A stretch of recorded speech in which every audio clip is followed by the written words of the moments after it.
Hello, everyone. Thank you for tuning in. I am Jaylee. This is JayLeesCorner. And happy Wednesday. Happy hump day. We're going to have a good time tonight, y'all. I hope everybody has already taken a little moment, okay, to subscribe to my channel. Become a whole JayBirds, and stuff, okay? Do not forget, subscribing is the best thing to do to support us, okay? Also, make sure to like the video. Hit the like button. Share the video. You can comment in the comment section because it's a conversation, y'all. We having a conversation today, okay? Now, you can follow me on social media as well at JayLeesCorner on IG, Twitter, and Tik of the Top. Okay, now look, it is Wednesday. Happy hump day, okay? And we have to hump over some of these topics, okay? Now look, I know these conversations we are having about Diddy and about now Joe Budden and even adding in Evelyn Lozada, this stuff can be triggering. It can be a little bit, uneasy to discuss. But I feel like if we keep avoiding these crucial conversations, it's as if we acting like nothing happened. So while this is also, difficult for me to discuss, I also feel like it is a needed conversation. And in some kind of way, child, I make it interesting to talk about, okay? I make it thought-provoking or whatever. So we all have to come together and have these crucial conversations. And we add in just a little bit, okay? Just a little bit of foolishness in the midst of everything else, okay? Now look. Oh, yeah, I'm here where I'm at. Hi, hello, hey, look, y'all, I was home for work today, so I'm in my little oversized shirt from Fenty that said use the condom, because y'all better be using condoms, because I ain't like getting like dress something in my little shirt, but we are here, okay? And at first I was like, is there anything else to discuss besides Diddy? I am so tired of discussing Diddy. I am over Diddy. I am Diddy'd out. I am Diddy bopped out, okay? However, when new stuff keep coming up, because it's a whole new lawsuit, okay? Diddy sued again, Beyonce getting sued, child, Joe Budden and Tahiry up here fussing and fighting on TikTok, not TikTok, on IG, okay, over their old stuff.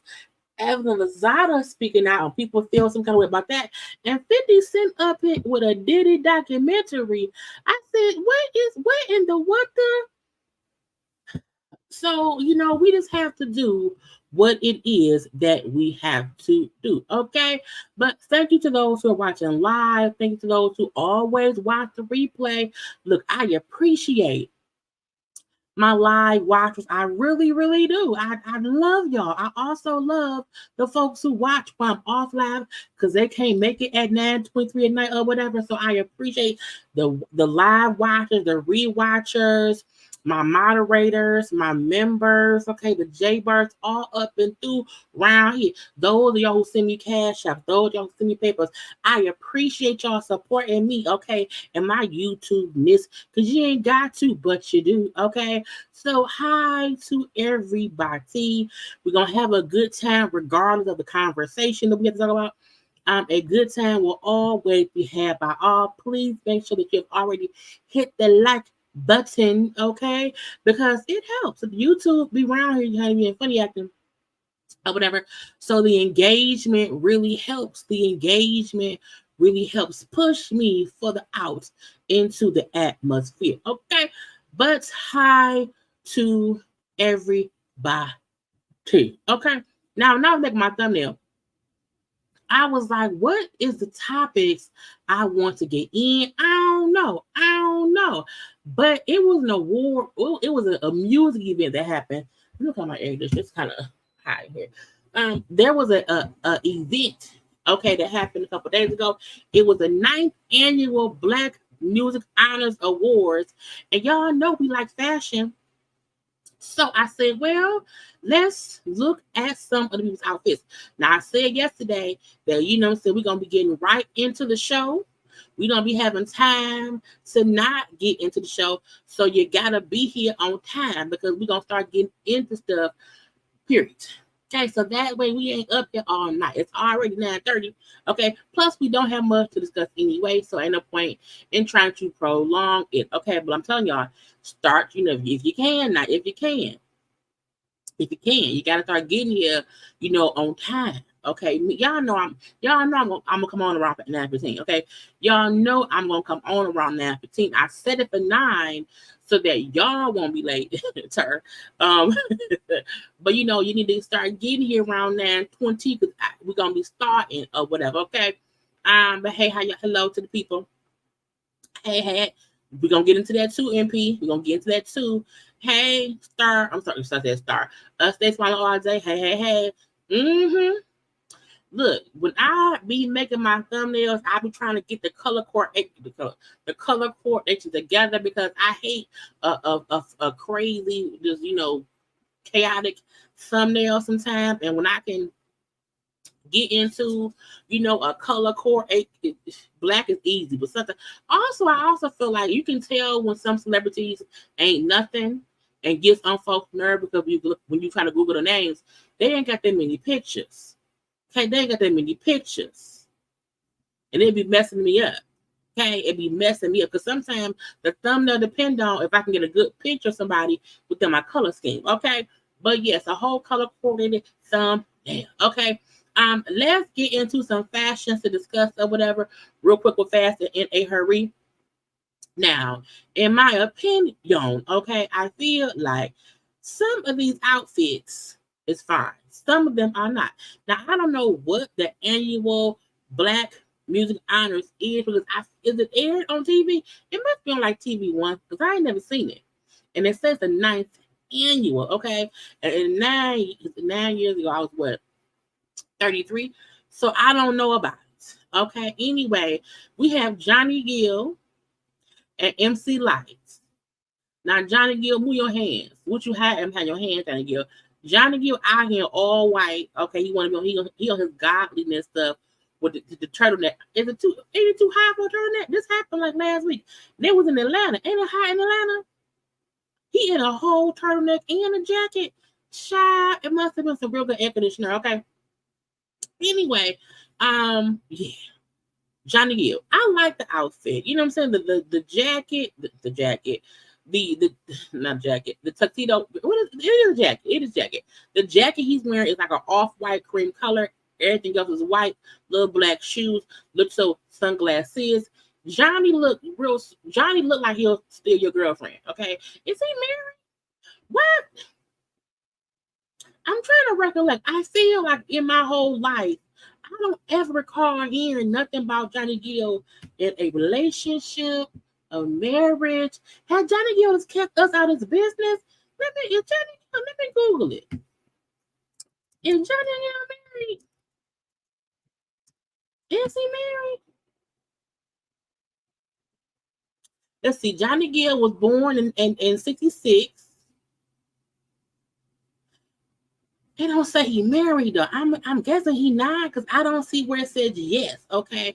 Johnny Gill around here keeping all of his business to himself. That's good, I guess so. But he looks good. Okay.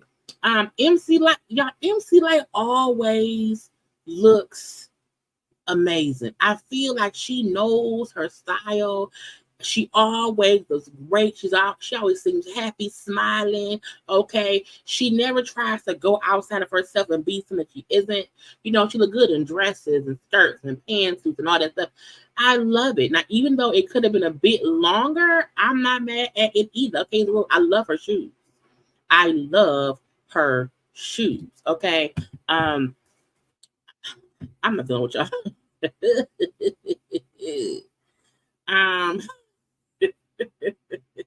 I don't know that. I don't know about that man being a homosexual. But MC Light, I love her shoes. I love the jewelry, her little ring. Okay, she looks good. We're gonna leave it at that. Johnny do too, but I've never heard nothing about Johnny in a relationship. That's different. Anyway, we then have LaToya Luckett and also D-Ray Davis. LaToya Luckett was the host of the annual Black Music Honors Award show. She looked good. Look, LaToya Luckett, I feel like she is, you know, because that's the thing. You know, with Destiny's Child, okay. Of outside of Beyonce, Kelly, and Michelle, you know, when we got Farrah, we had Latavia, and then LaToya. LaToya Luckett to me is the most successful of the other group members. I feel like her with her own music career being successful, her acting career being successful, her hosting, you know what I'm saying? I like it. I like the fact that even after all that or whatever happened, that marriage ended in some disaster. Well, the second marriage ended in a disaster. But she still came out on top, looking gorgeous. Okay, did she got a boob on?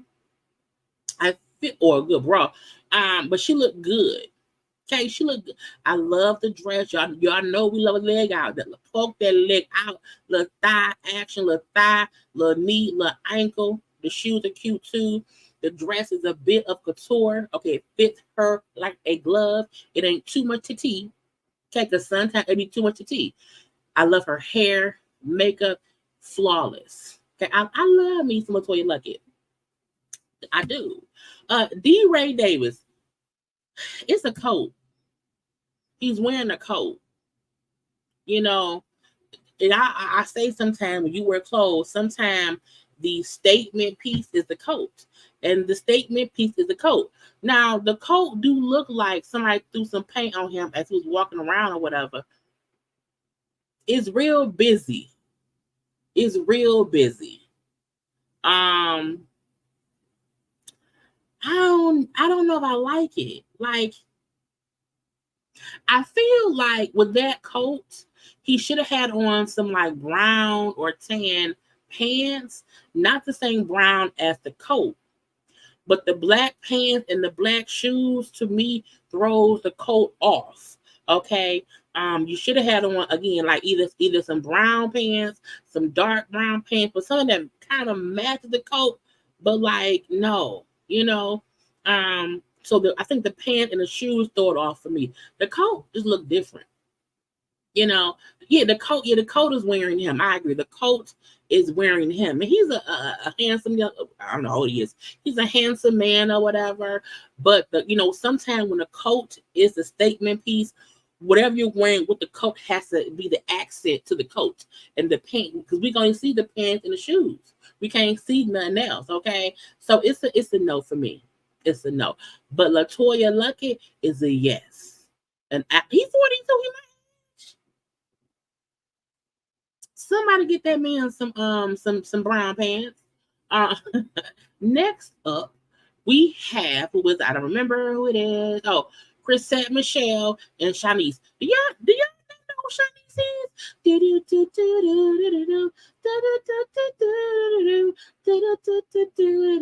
what I'm saying? I love your smile. I love Shanice. I also feel like she don't get the credit she deserves because we all know her song. Now I can't remember no other song she has, not off the top of my head. When I think of Shanice, I always think of I love your smile. I'm saying the same way when I think about Tracy Spencer, I think of I'm so confused. Everything I wanna cry. You know what I'm saying? I think of stand I can't say it's just the thoughts. Okay. Anyway, I got off on a little tangent. Shanice looks great. Y'all know she married to Flex Alexander from 101. That's her husband, and that she was actually singing on the theme song to 101. Lord Jesus. But they know I'm on live. What?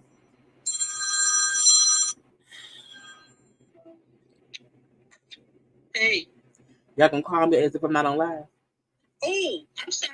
I forgot. I didn't even look at the time. Say hi.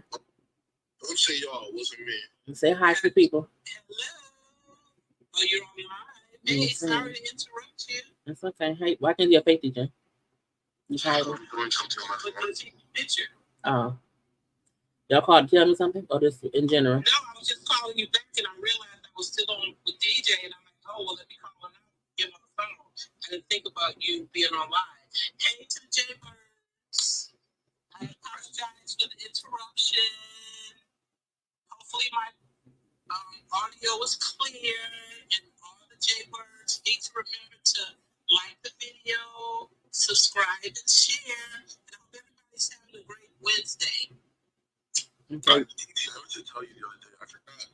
When I was in Cali, I saw a store called JayBirds. Did you buy? Did you give me a gift from the JayBird store or no? It wasn't a store; it's a restaurant. Did you get me you didn't get me nothing from it or anything? No. Right now, the food would have gone bad. Number one, number two, I didn't actually eat there. It was two people was telling me about it because they said it was really good. Okay. And we happened to drive past on our way back. We didn't stop there. Okay. Well, I'll call y'all later because I'm on live. All right. Love y'all. Love you. Love you too. Okay. Peace out. You have to answer when family calls. I'm like, why? So yes, my phone. I see somebody say it's like a house phone. Because when my mom and them call me, it has to alert me. Okay, so I have it on a ring that like wakes whatever I'm doing. I'll hear. Okay, but yes, that was mom and nephew. So back to the people's around here. Shanice. Yes, Shanice is married to Flex Alexander and blah blah blah blah blue. Okay, but I love her hair. Okay. Curls or whatever. The dress is cute. Now her shoes, she has on red shoes. I would have preferred maybe some silver shoes or black shoes, but I get the red shoes. It's a match her lipstick. Okay, so I like it. I get it. Okay, but she looks gorgeous. Okay, now Chrisette Michelle. Now I know that people have been upset with Chrisette Michelle ever since she chose to sing at that white man who's orange, who used to be president, who lived in the house that's the color of rice. I know folks was mad at her because she went ahead and she performed as I think it was his inauguration. So I'm not still mad at her because I feel like when she came out and said like I just did a job. I also feel like whoever sang will sing or whatever. So, but I know her career for sure changed after that. So I know some folks that still mad at her. I'm not one of those folks still mad at her. I think she looks great. It's real comfy, cozy, jeans, you know what I'm saying? Little vest, okay, little cinch waist, okay. I love her hair, shorts. I think her like short, maybe locks or whatever, little twists. Burgundy reddish color. Okay, she looks gorgeous, and it's an easy, simple outfit. I'm assuming she looked like she's an audience member. Okay, she looked like she's an audience member. She's like, I don't want, I look, leave me. I'm just here to watch the show. I'm just putting my toe back in it. Okay. I also feel like I don't know what's like. Can we get ooh. If Carlos ever get another season of the Encore, put Chrisette Michelle on there. Hell, put Chrisette Michelle and put Shanice. Make them have them do a song together. Okay, I like it because they both of these ladies are beautiful Black women. They both are amazingly talented or whatever. So great. Also because I think this is like a low key type of event in Atlanta. Her outfit ain't bad for someone who's gonna be sitting in the audience. Now, if she was up there presenting or singing, I would hope she would have a different outfit. But again, she just invited. Just a guess, okay? But I like both of these outfits, okay, of these ladies. I'm gonna go follow Chrisette Michelle. I may not. Anyway, next up we have Jaylee Johnson and also I forgot his girl name. Marsha Ambrose. I'm like, what's her name? Marsha Ambrose, who used to be a Floor Tree. I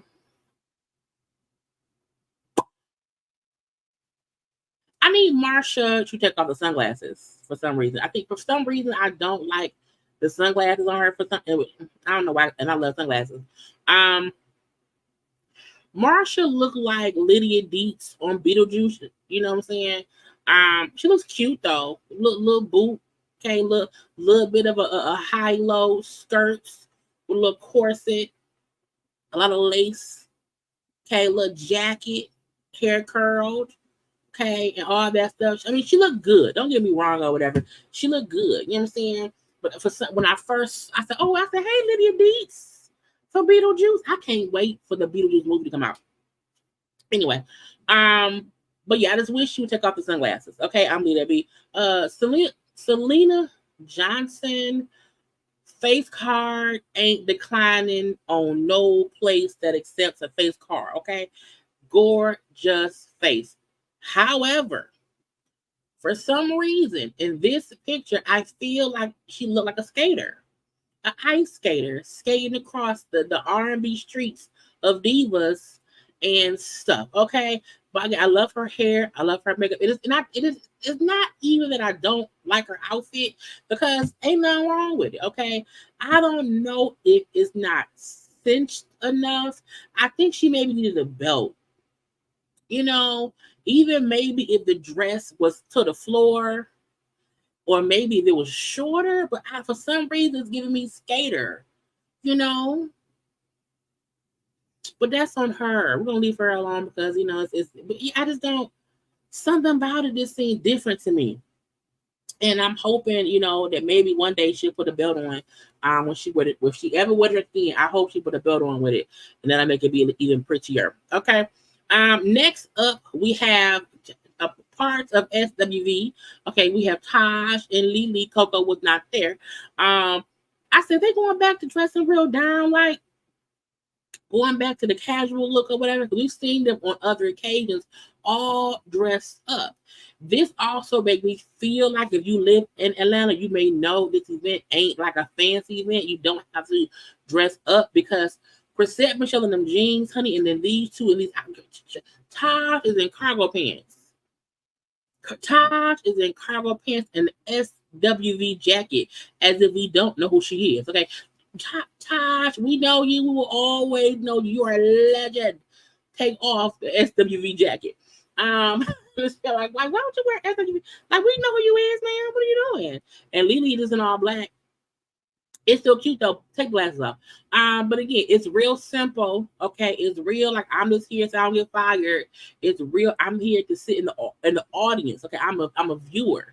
I'm not performing. I'm not presenting. I am sitting in. So I want to be comfortable. Okay, comfy pants, comfy shoes, comfy shirt. Okay, is she also She must also. I think they both show up in SWV jackets.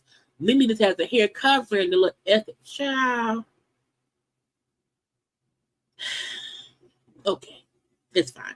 But minus all of that, they both look gorgeous. Love both hairs, both makeups, and the outfits are cute.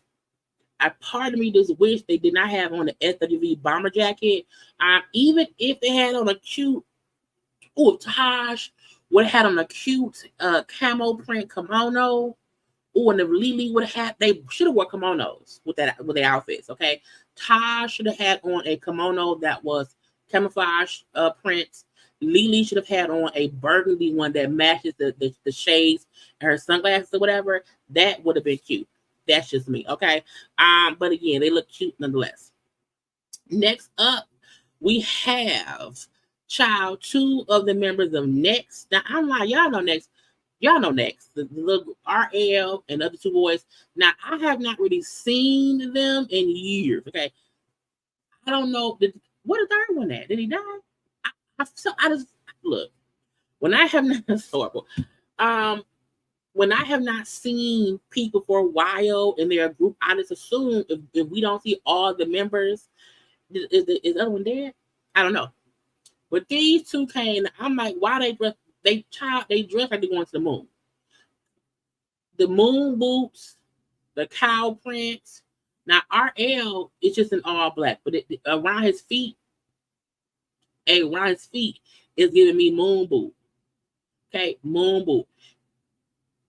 RL's face looks real structured, like he got a chiseled face. You hear me? I'm like, he looked the same. And I'm like, yeah. Now the other dude, I was like, is that the dude or whatever? I think that's T-Lo or whatever. The other one ain't around there, but they were there together, okay. But I'm like, the man in his cow suit, and even his shoes look like cow feet. But sometimes I feel like when you get older, do you wear heavy shoes to not tip over? Maybe they don't want to tip over, and so they wear hard shoes. Because I like me some combat boots or whatever, but I mean, I may not wear combat boots to an award show. I don't know. But again, I mean, they moon booting it. Next up, we have, who is it? I don't remember. Oh, child. Take me to the king. I don't have much to bring. Every time I see her, that song just starts playing in my head. Okay, take me to child. I don't care where I'm at. Take me to the king play, and I hear the whole song. I start crying. It's such not a bad cry, like a cleanse, a spiritual cleanse cry. I swear to God, no matter where I'm at, okay, if that song come on and I listen to the whole song, I'm gonna be crying. Not like your tears will come out towards the end of the song, okay. And I don't know, it's such a spiritual cleansing song, and no matter where you are in life, if it come on, you just talking to Jesus. Lord, hope it don't come on during sex. And you didn't right here crying, child, because Tamala done told you to take to the king because you got much to bring. You know what I'm saying? Your heart is in pieces. It's a child from style. Anyway. And then with David Mann, this is your country. All child him as Mr. Brown. Hilarious. I love them as a couple. They look great. If you've watched them over the years, you know they both have gotten in shape. And stuff. They got some thickness on them, but they still look good or whatever. Child, is David is that a gun? He's not a gun holster, but they both look great to me. Okay, child, boots, shoes, pants, skirt, dress, hair, face, all look good. Okay, so we love us some David and Tamala Mann. I think it's the last one. I think I only got one left. I think it's the only one left. Is there anyone left? Yes. Child, Boosie Collins and his wife. I can't think of what his wife, her name is. Boosie Collins. I swear to God. Earlier when I was looking, I was like, why they dressing like this till the 70s? I said, what? He ain't got no regular clothes. Because you can't buy this from nowhere in 2024. I was like, is Boosie still wearing clothes from the 70s? I just wondered, but I also thought about Erykah Badu. Erykah Badu has a certain style, how she dresses and what she wears. And I was like, That's her style. So that's his style. That's his style. And when he comes out, he's Bootsy Collins. Okay. I'm assuming when he goes to the market to get some eggs and some milk and some biscuits or whatever, he not wearing this in the market.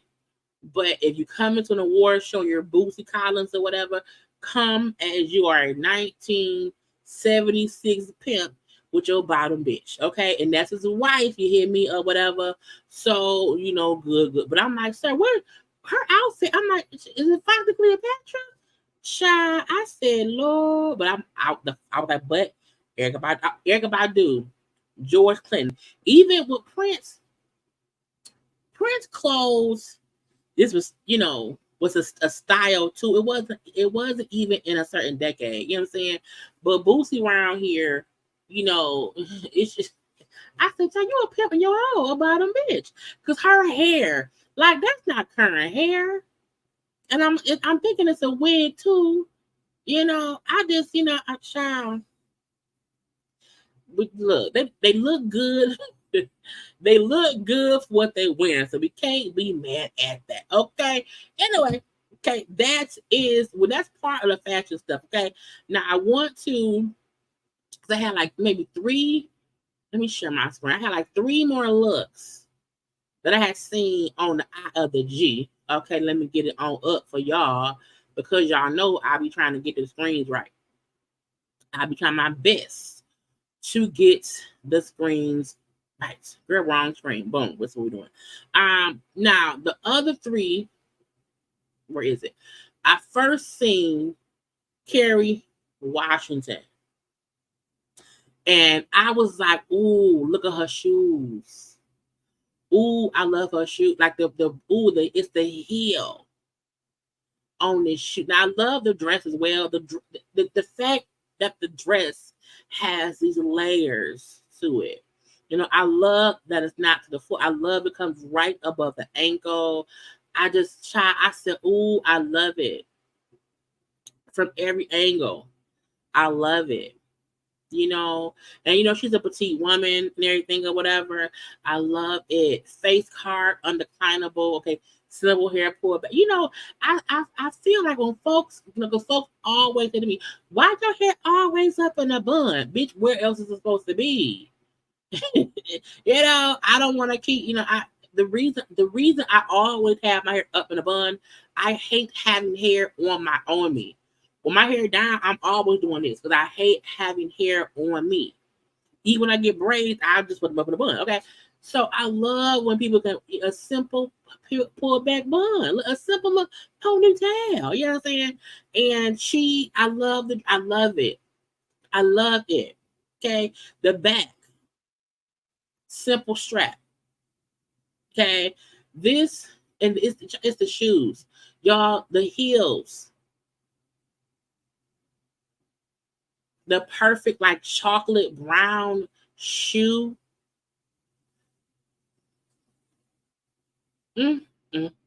Okay, so it is a pure white. The corset of it all, y'all. Don't y'all love it? I love it. So I had to show y'all Carrie, because Carrie around here getting carried away, looking gorgeous. You know what I'm saying? An amazing outfit. Okay, child. Get off me. Get off of me. Also, we had who else did I have? Jada Pinkett Smith. This dress, I was like, have y'all ever saw the movie Serial Mom? It came out in either the late 80s or early 90s, where the mom is a serial killer. It's a funny movie, but she's insane or whatever. But the movie is a point where she was harassing her neighbor and would call her neighbor saying would say explicit words or whatever, and she would say "Pussy Willow," and the neighbor would be so offended, and she was "Pussy Willow." And when I seen Jada dress, I was like, "Pussy Willow." the moment I saw the dress, it reminded me of Serial Mom and the word Pussy Willow. And I don't know why. I don't know why. Okay. I like this dress. I love this dress. You know, she's in Dubai at a red carpet event. You know, Bad Boys, the Bad Boys fourth movie is coming out next month. So they're in Dubai doing promotion. So she's in Dubai with Will promoting the movie. Yeah, don't wear child. If you have never seen Serial Mom, wow, it's a funny, stupid movie. Okay, but that Pussy Willow. Anyway, but the dress reminded me of that. I love how it kind of shimmers down her body. I love that you can't tell if is it see-through or is it a pattern. The back of the dress, you know what I'm saying, is the back of the dress remind me of a caterpillar coming out of its, cocoon thing or whatever to be a butterfly. Okay. It's art to me. You know what I'm saying? So I love Jada's dress. Okay.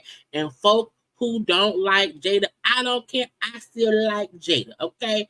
And then the last outfit, well, I got two more. Child Lala.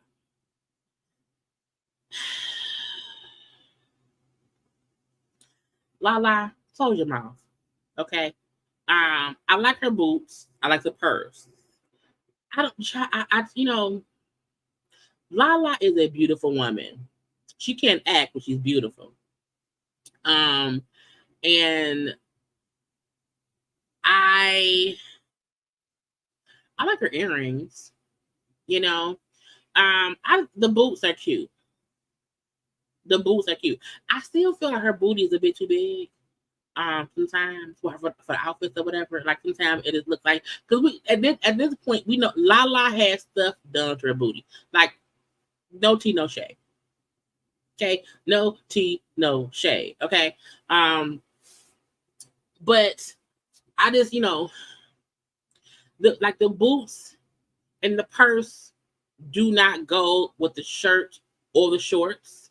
I feel like maybe if she had on a white shirt, it would match. The jeans, the shorts should have been a bit more brown. It looked like she's wearing stockings, and I hate stockings.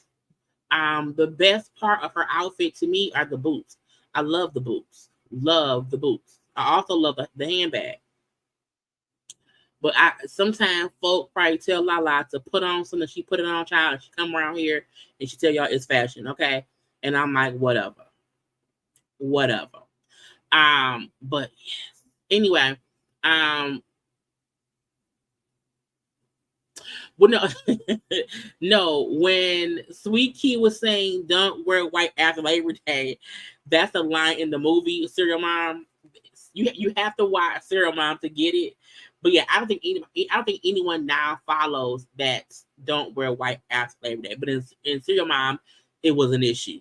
It was a whole issue, but funny nonetheless. And then the last outfit I have, I am pissed because I do not remember her name.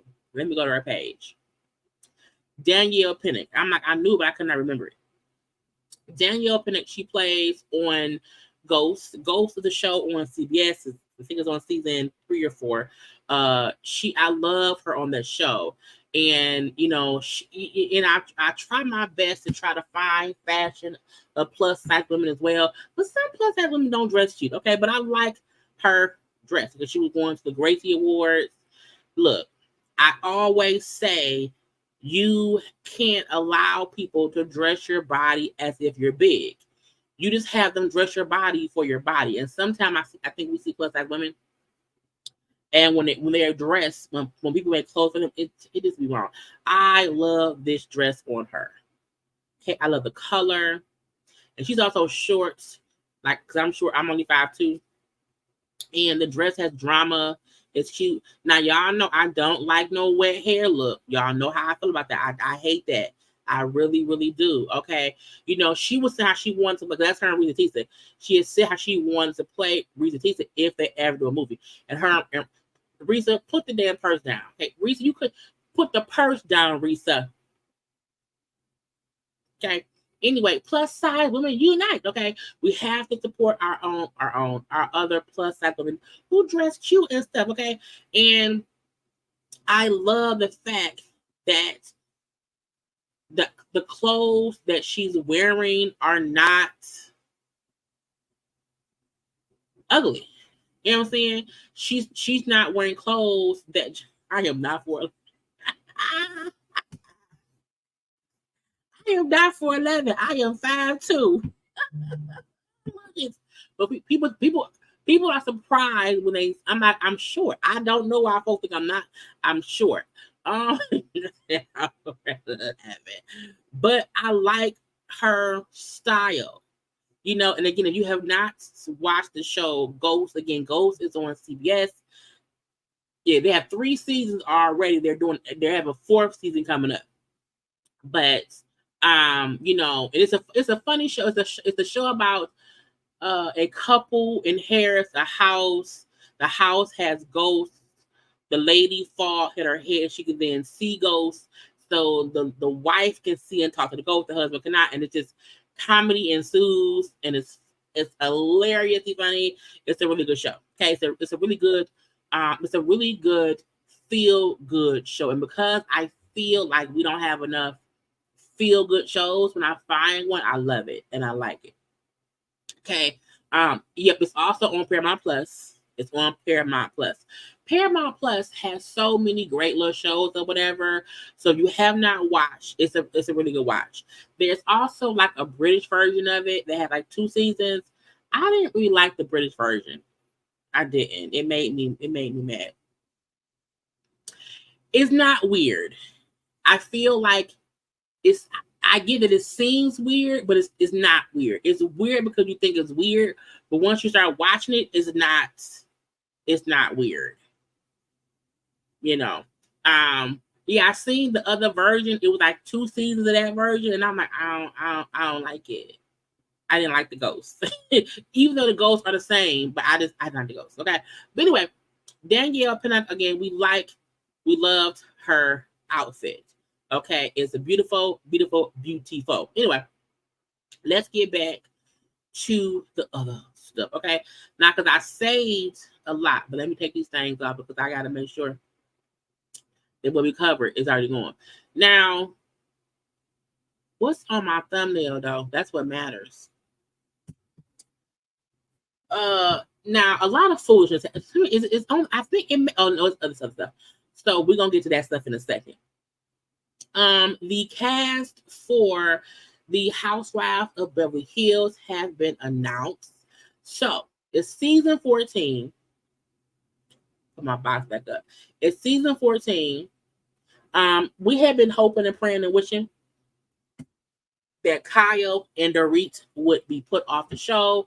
Unfortunately, okay, they not gone. Unfortunately, that didn't happen. But season 14 will consist of Garcelle,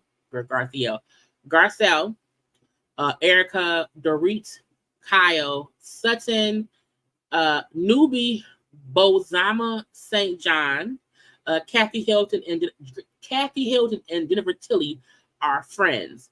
Now, if y'all know Jennifer Tilly, who played on. She was in Liar Liar. She was what else? She played it so much. She's the Chucky Brad lady or whatever. Y'all know Jennifer Tilly. I'm like, she's kooky. So that will be interesting to see. Yeah, child Jennifer Tilly, the actress. She's good friends with Kat. She's good friends with Kat. No, she's good friends with Sutton. She's good friends with Sutton. Okay, iconic. You know, funny. You know what I'm saying? So I feel like this is a good cast. Now, what I noticed, what I said was, is how they, put the people's names in here. Because I know they could say, oh, well, the people's names are in order for, are in alphabetical order from last name. Because, B, J, K, R. I said, but Kyle name ain't. I would assume because Kyle is the longest running OG on this show. The fact that Garcelle name was first, to me, I just feel like it's supposed to, I don't think, look, child, is she the queen now? I hope she come around here and kick some ass, okay? Now, newbie Bozema St. John. This is her. So we're getting another, African American woman. Let me go, because I had to Google her, because I don't know who she is. So let's see. Bozema St. John joining season 14. This is Bozema. I keep mispronouncing it. We'll be on the season. Let's see. It says things to know. She was born in Ghana, raised in the U.S. She supports charities based in the African country. She's a marketing executive, according to her official website. Bozema, and I hope I'm not mispronouncing her name. Bozema is a Hall of Fame inducted marketing professional, entrepreneur, and author. She's previously served as the global CMO at both Netflix and Endeavor, and had additional executive roles at Uber, Netflix, and Uber. Okay, at Uber, Apple Music, and PepsiCo. In 2021, she was named Forbes World's Most Influential CMO. She also had a memoir, The Urgent Life, in 2023. This is her. This is ma'am. Okay. Now that's a thick ass wig, ma'am. It's gorgeous woman. Okay. Gorgeous. Okay, look, I am happy that we're getting another, African American, Ghana. Is it Ghana? I don't know. Someone of African descent. Okay, some black girl magic around here. Because I don't want to misquote how she identifies or whatever. We don't care on a workshop. Has she been married? Bozema was married to Peter. Wait a minute. Wait a minute. Is that the man from the show? Am I tripping? Is Peter St. John? Oh, that's somebody different. Okay. I'm thinking about somebody else. Okay. What's the black man name? I'm rapping the St. James man who was on the soap operas. Okay. But yeah, she has been married to Peter St. John from 2003 to his death in 2013.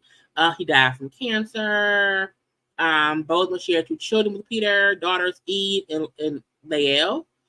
Eve, oh Lord, Eve, the one daughter died as an infant, following a premature birth. So she has, okay. According to her memoir, she and Peter really spoke about Eve's loss with the families. So they have one living child, okay, and then one rainbow baby. Anyway, this her, okay. So let's hope she comes. Look. I was thinking about Christopher St. James, Christoph St. James. I was like, Lord Jesus. Anyway, this is my hopes. Every time they have added a person of color on this show, they've kind of fell flat. When after Garcelle came on, they then had added on Cherie, who was Will Smith's ex-wife. She didn't do too well. They then had the Anna Marie girl from last season. She did not do so. I hope Bozema comes in and she's able to be herself, be entertaining, be enlightening. I really don't want it to go down this race baiting, whatever situation. I hope that Dorit and Kyle don't be ignorant white women, because if they do, I hope that Garcelle, and I also hope that Garcelle and Miss Ma'am don't be at odds. Kind of how when Garcelle is, I think Garcelle is is she from Jamaica or Trinidad? She's one of the islands. I can't think of which one it is right now. Oh, she's Haitian. Garcelle is Haitian. So, Garcelle was Haitian. We have Bozema who was from Ghana. I hope how we had on Potomac, where Wendy and old girl could not, come together as two people of color. I hope even how last season with Garcelle and the girl, you know what I'm saying? So I hope there is some kind of bondingness, some kind of connection of the minds to not be at odds. I hope neither woman feels like they have to be the only, you know what I'm saying? I hope it can be some camaraderie there or whatever. And also so that way Garcelle does not feel like she's the lone black woman amongst these crazy ass white women. You know what I'm saying? So congrats to the newbie. Okay, she's the only newbie of the season. Well, Jennifer Tilly's a newbie because we saw Jennifer Tilly last season as a friend. She showed it was one episode she did, but Jennifer is an actress, so I'm sure you know what I'm saying. It's fine. But I am interested in this new season. Okay. Speaking of, we seen look at Kenya and Port Child. They are promoting this season a lot. They are child. I know the show has been gone. Atlanta Housewives has been going off for a minute, but I'm like, y'all are filming right now. We don't need all this interaction on social media because y'all are filming. Like, this is what y'all should do close to the time where the show will be starting to air. Like, don't make us be sick of y'all now because y'all are trying to show us all the shit now. Like, calm down, okay? But we see Portia and Kenya straighten their stuff because, again, they're filming together. They are the two, at this point, they're two OGs. They're the only two who have been on the show since, the earlier seasons. I feel like Portia joined and maybe, did Portia and Kenya join the same year? And I think like in season 5. I feel like whatever. But right now, they're the OGs on the show. So, child, we'll see. Kenya and Portia both give top dog energy. They both, I just hope there's not this shady battle to be number one. I hope they understand. If they play their cards right, they could ride this thing out and be the two OGs on the show for a couple more years. You know what I'm saying? Like, we don't need y'all battling. Like, y'all battle other bitches. I feel like they're both going through divorces currently. They both have young children, okay, and stuff. They both have their business, So I just hope they don't allow production, the fans, the other women to cause any kind of wedge because they can be a strong duo. They can be as strong as long as neither one of them,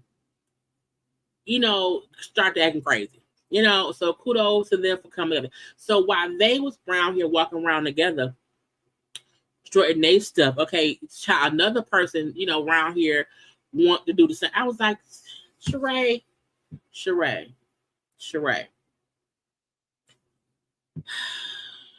Now the audio playing. You're told you're not good enough. You tell them, not only am I good enough, I'm more than enough. So when you're told you're not, I feel like Sheree is still chasing fame, and I don't know why. I feel like Sheree has taken the wrong road for so long, and she's still trying to. I don't know who Sheree trying to prove that she's the one. You know what I'm saying? Like, I don't know who she think she's battling. I don't know who she think she's nobody. I think no one thinks Sheree is nobody. I think we all feel like Sheree has just always taken the wrong turn, and then she ends up being fired from a show where she could have also been a legend on and kept going. But to me, she kept having fake storylines. I feel like, let's go to her page. Because, she's posting these, record me walking in. Yeah, record me. No, record me walking in. Because Portia and Kenya was walking. Record me too. Okay? And let me look at the camera.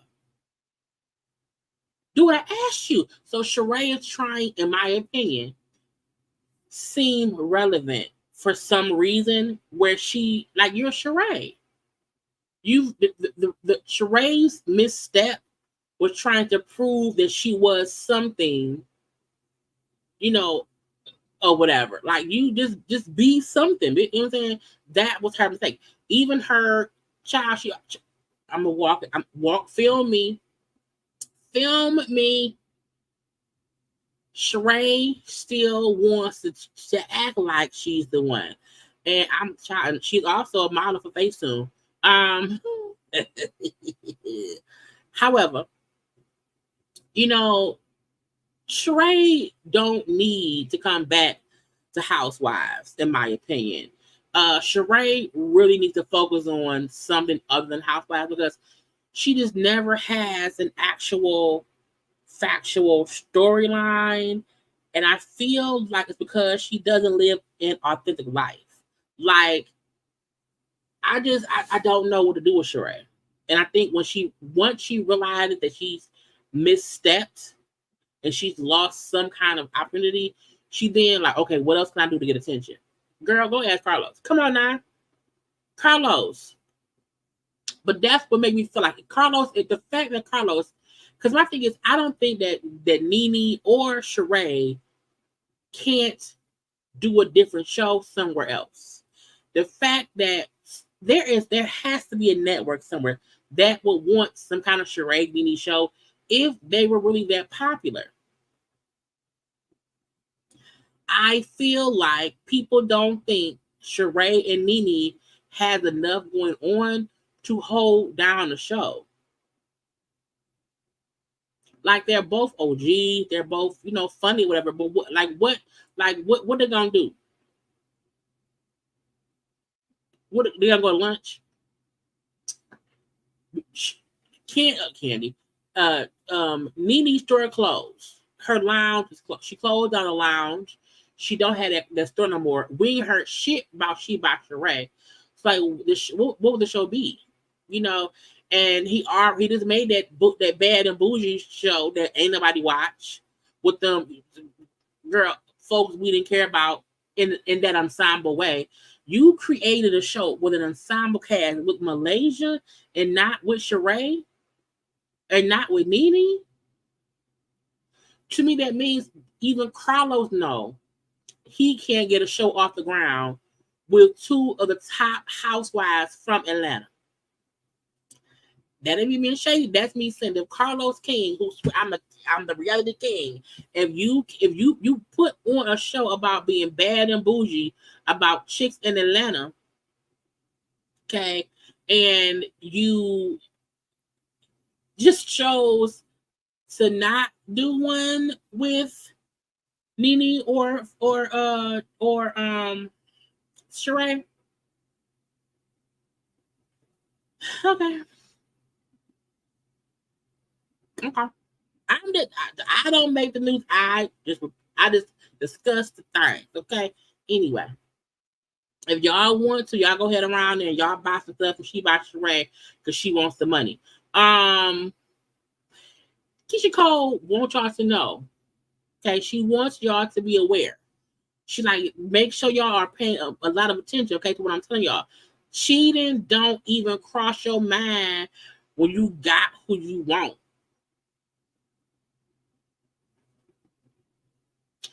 Keisha. I feel like a lot of people will tie that into that new dude she with, and she's making it seem like I got who I want and he got me, so we ain't cheating. Okay. I mean, that's true until a person starts cheating. I'm just saying, that's true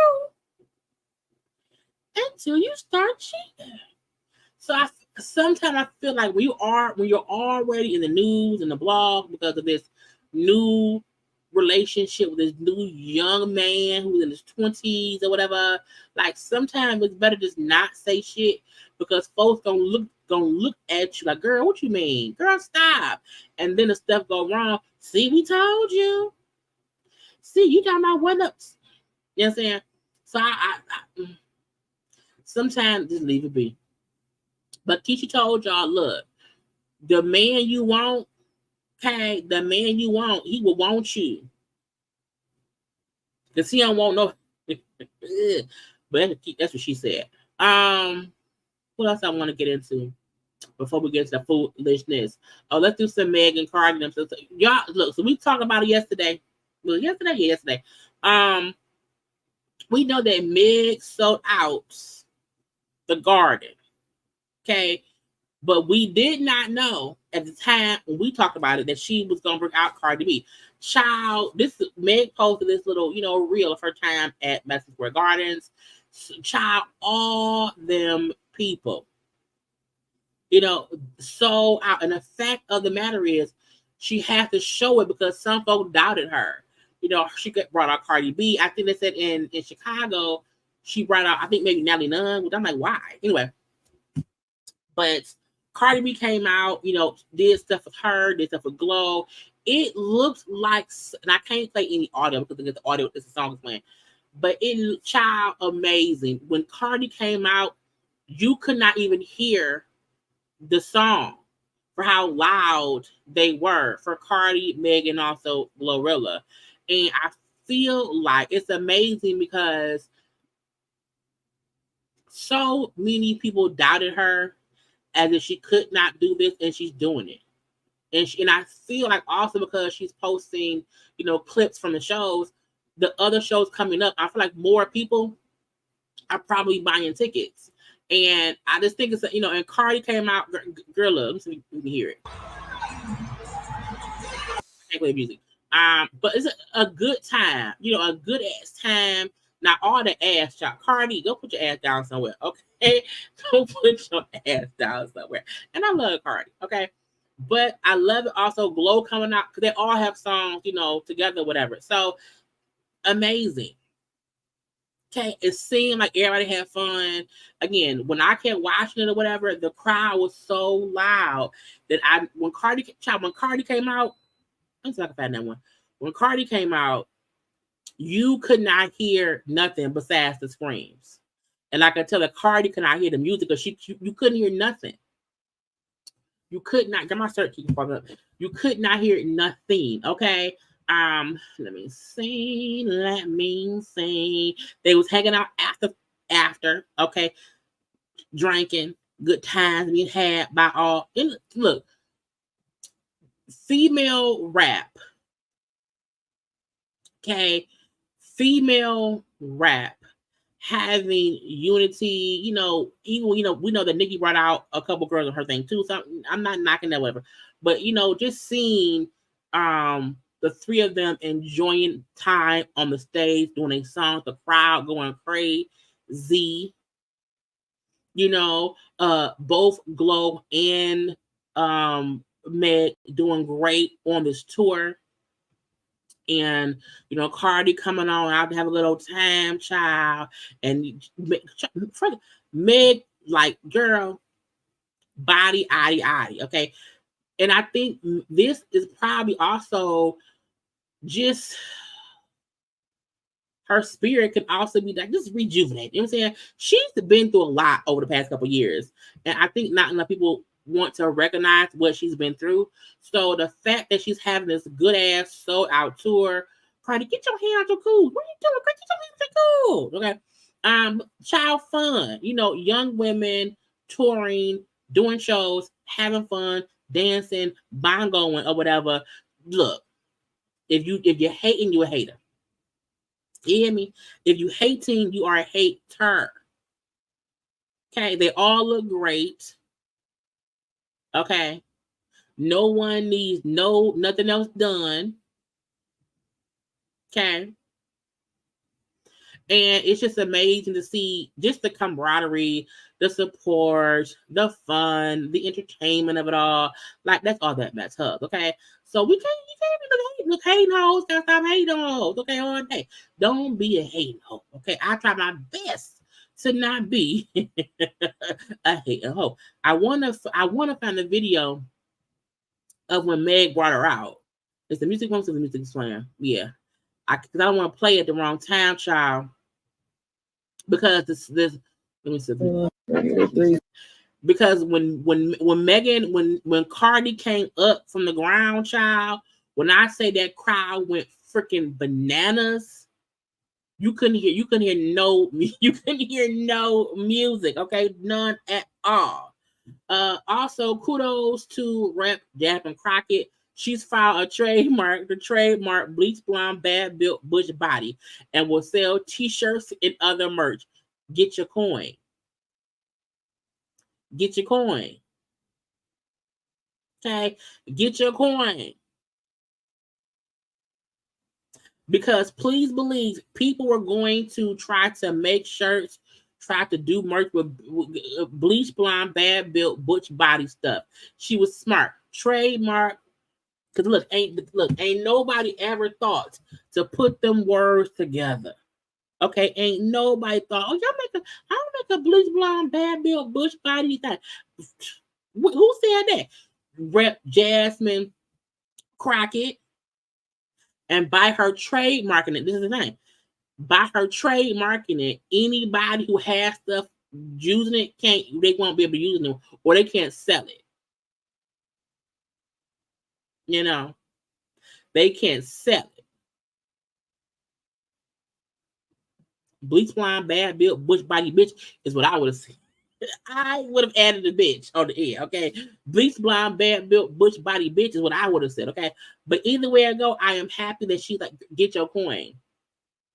Get your coin. Because let's be honest, bleach blonde, bad built, butch body is a lot. To me, that's like you're Karen. To me, that's another term for a Karen. A Caucasian, and this is not for all Caucasian folks, this is for some. It's the Caucasianites. When I say Caucasianites, what I mean is white folk who want her on some be the ass towards black folk. Okay, so bleach blonde, bad built, bush body bitch, that merch is for the peoples who be on some be of the ass. They are Caucasianite people fucking with us. Okay. And her trademarking also means if you are selling merch, stop. Or I get the proceeds, okay? Stop. Halt. You can't do it. You can't do it. You can't do it, okay? Oh, bitch. I'm still mad at that lady. Your face out of girl, yo, bleach blonde, bad built, bush body bitch. Anyway, so kudos to her for trademarking her stuff, okay? Trying to get into a few things because we have some things. I'm gonna touch on this or whatever. Y'all know Cash Doll. You know, she's from the D. Cash Doll has never told her age. And she had posted a picture of herself as she said from 8th grade. Now, when I saw this photo, this is my thing about Cash Doll. I don't care how old she is. I don't, okay? I do not. However, I do feel like because she consistently ignores, she just won't say how old she is. And I think she puts up stuff that would ask the question for engagement, if you ask me. But people be getting pissed when folk try to say, well, I think she's old. Okay. Now, I saw a couple comments where one person said, well, she said her mom had her at 15, her mom was now 50, so that would make her about 35. And I said, I'm from Detroit, I'm from here, okay? And I said, oh, that's a cootie dress, sometimes the Gigi Hunter dress, the sculpture ponytail, you know, they said the phone on her hip, they called that a flip phone. I said, that's not a flip phone. That ain't a flip phone. That's a phone with a phone holder that's clipped to her dress, to her skirts. I said, I think that was in the late 90s, around 94 to around 97. I said she's probably around 38, which is not old. It's weird that people, y'all want her to be old. I was like, no, not really. 35, 36, I'm not old. And I'm 42. It's not old. I think young people think it's old, but it's not. It isn't. To me, Cash Doll, in my opinion, has always tried to make it seem as if she like in her late 20s. And maybe she just about to be 30. And I was like, no, ma'am. Like Cash Doll is in her 30s. You know, do I think she's my age? Do I think she's 42? No. I think she's around. I said she's not. At first, I said I don't think she's a year under 38. But now I'll say maybe she's 35. Either way it goes, she got in her 20s. I also feel like, you know, at a certain point, not wanting to discuss your age is stupid and childish, in my opinion. That's cute when you are young and you don't want folk to know that you're 18 and you at a bar hanging out. You know, but I feel like when she posts old photos of herself, she know the whole conversation will go into how old is she, because she just won't say her age. And when folk guess her age, she then gets pissed. You know what I'm saying? You know, it says saying Cash Doll is in her 40s because she wore it up, doing had a flip phone is crazy. Y'all are acting like she had a beeper. Cash Doll said they just want to have something to say about me because 40 a real reach when my mama 50. I'm like, first of all, 40 ain't a reach. If you 35, you are 40. You know what I'm saying? I just don't see the point of not wanting to say, I'm 35. Or even if you're 30, I'm 32. I'm 31. I don't know. But if your mama 50, and if they said before in her songs, or in the past, she said in the past, my mom had me at 15. And if you're now saying your mom is 50, then you're 35. And 35 ain't old. At all. Like, it ain't a big deal. She don't look old. No one's calling her old. But the reason folks are guessing your age and saying older numbers is because you won't say shit. You won't say nothing. You can't get offended that someone thinks you 40 if for the past 15 years you ain't said your age. And folks feel like 15 years ago you was 30. So of course they think you're 45 now. because for 15 years you've not said your age. So I'm like, child, okay, this stupidity. And because I had commented on a different post. And I was saying how I think she's this age, I think because of her hair, blah, blah, blah, blah. And somebody gonna say to me, you're so obsessed with putting an age on her, you look older than her. And I said, well, I am older than her. I'm 42. So we're around the same age. I said, but you look like old enough to be an AI generated grandmama. So how about you go gobble on a SIM card before you malfunction? I just need people to leave people alone. Like, what do you want? If I think she's 38, so what? That ain't old.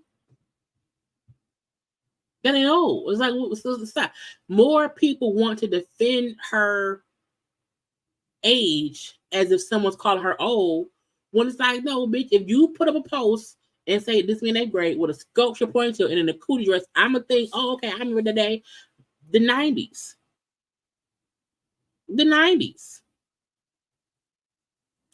The 40 ain't old, bitch. You know what I'm saying? It's dumb. It's dumb, okay? So I don't know how old she is. Hell, maybe she don't either.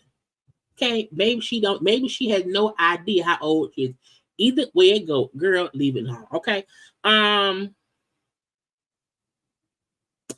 don't care about that stuff. Let's get into some of the stuff we have on the thumbnail. Okay, but first I need y'all to take a little second, y'all. Go take a little second and like the video, okay, and have a little dance break, okay?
And we're back. Okay, look.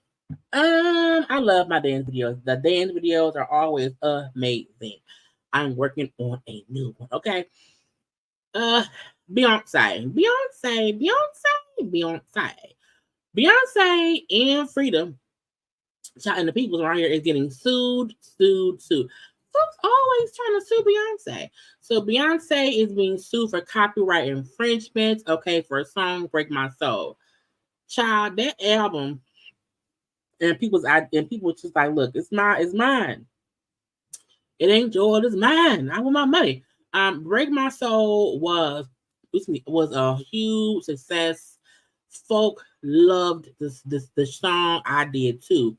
So it's according to Fox 8 Live. Okay, the Showstoppers, a New Orleans group, is suing Beyonce, Jay-Z, and Big Freedia for copyright infringement for the song "Break My Soul." They're saying that Beyonce credited Big Freedia for a phrase, "release the wiggle." Okay. And they say it really came from their 2002 song with the same name. The group accuses Big Freedia of copying the phrase for her 2014 single "Explode." A federal copyright suit was filed in the court in Louisiana child today. Alleging unfair trade practices over the use of the phrase will keep this is my thing. It's weird to me. Well, it's aggravating. I say it's aggravating when you hear something from somebody, and then you're like, okay, I heard them do it on their song. Let me contact them because that's where I heard it. I heard it from her. What does a Big Freedia go by? I think she go by I don't know. Anyway, I feel like if you made something years prior and they just did not know, because from 2002, allegedly they said that phrase. And now you want to sue?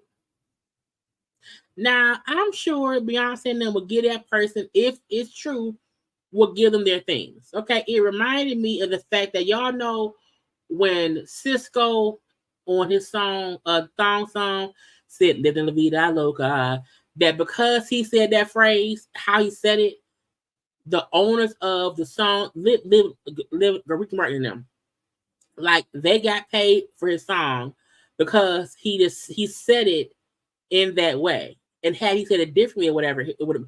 But I'm like, people really like, okay, you have a whole song, but because you took my one phrase and put my one phrase in your song, I get the monies. Okay.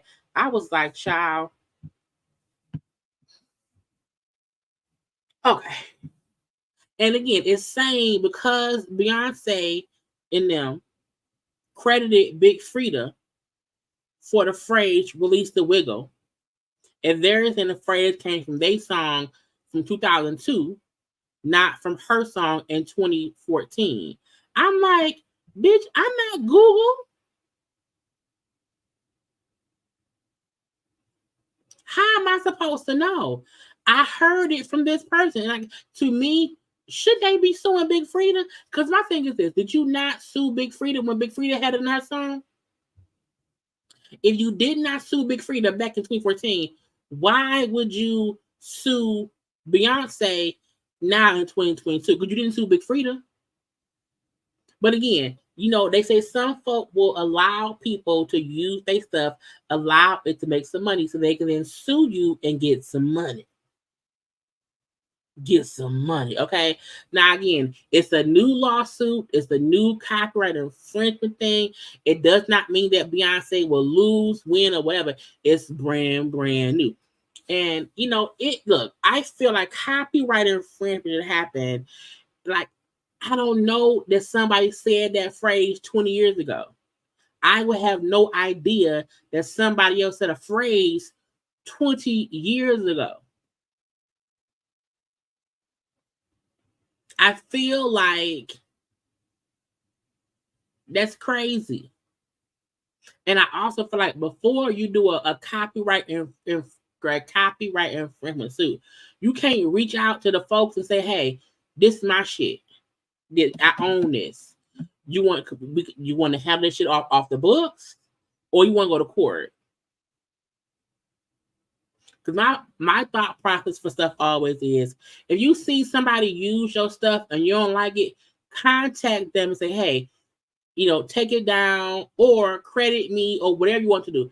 When you start trying to sue people or like for on YouTube, striking folks' channels or whatever, I feel like that's like a last resort.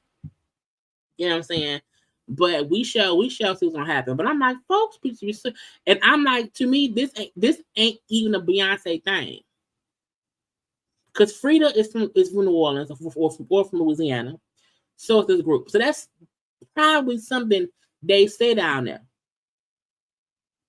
And Beyonce like, how I get in? You see, honey, the child, we gotta be careful, because now you never know who has what and what has who. Okay. Also, 50 Cent. 50 Cent sells a Diddy docuseries. Diddy do it? Bitch, called Diddy do it. I can't stand 50 Cent. And it made me laugh.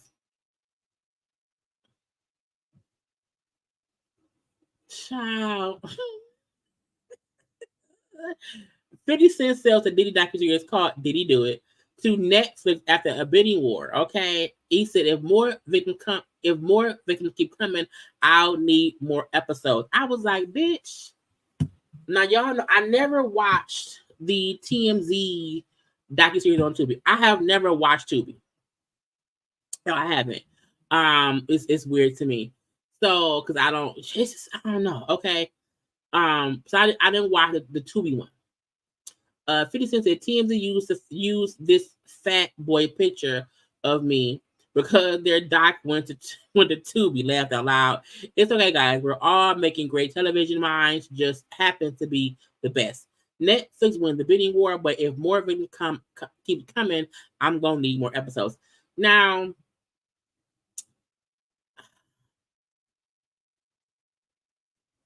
because 50 Cent is petty, because he has a production company, he's been doing TV for a while at this point. You know what I'm saying? He has a few shows out there that we do like.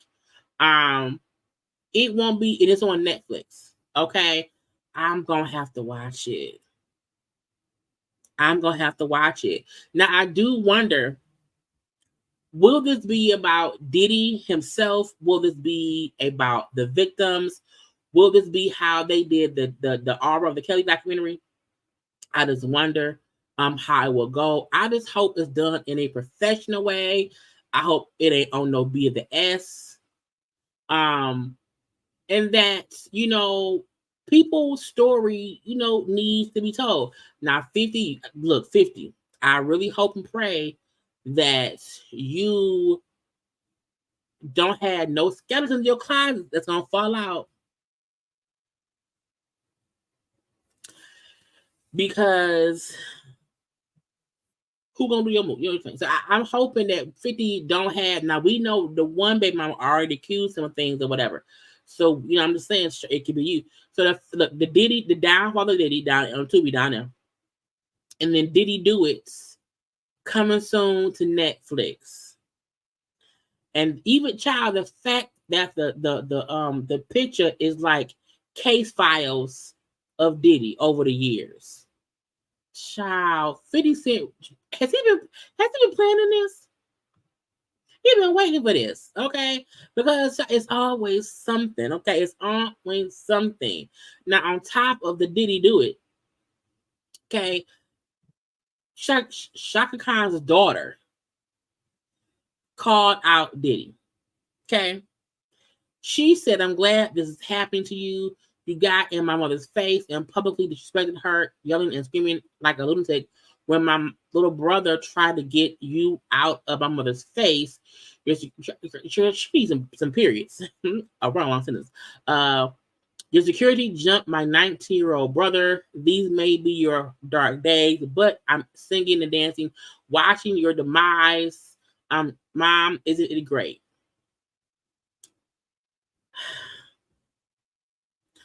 Child, who else? Who else? Okay, not Diddy around here yelling at Shaka Khan. Now, was she high? Was she girl? I don't know.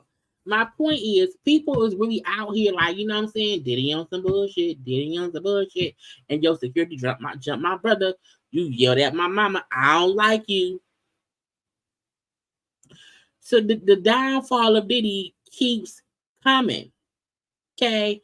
We then had Charlamagne was on the Breakfast. First of all, the Breakfast Club on Monday discussed the Diddy stuff.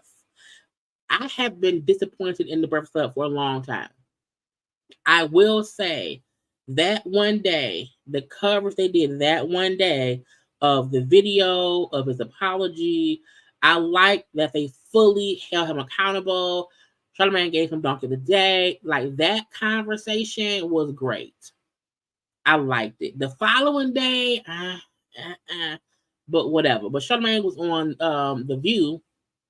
He was saying how, folks should stop focusing on the individual and focus on the actual issue that is domestic abuse.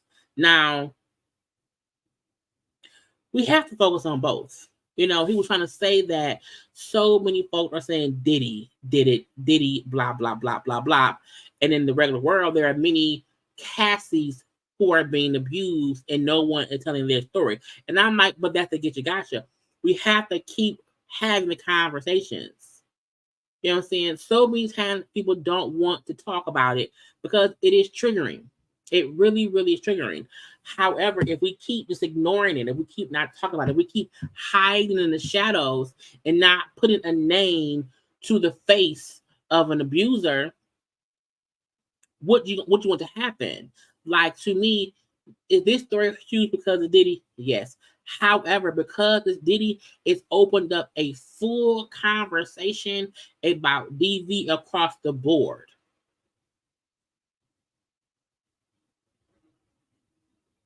Across the board. Well, The View discussed it on Monday, and even they did not fully go in how I felt like they could have. But I think it's because they didn't. I don't know why. I also feel like because by Monday, so many other entities had already fully discussed it. It was kind of like nothing more to say.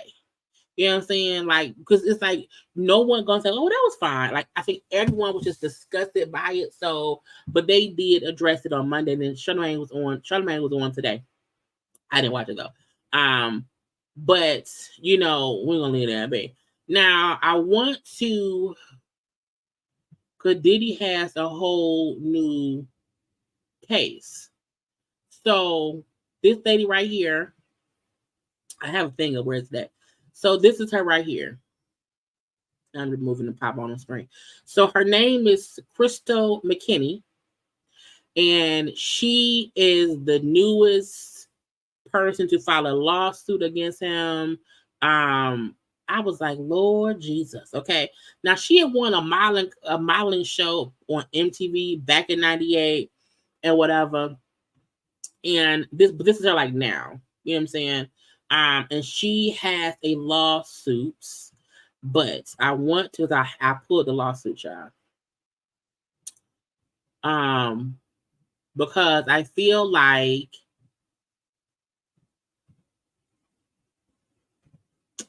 we have to discuss it. Now,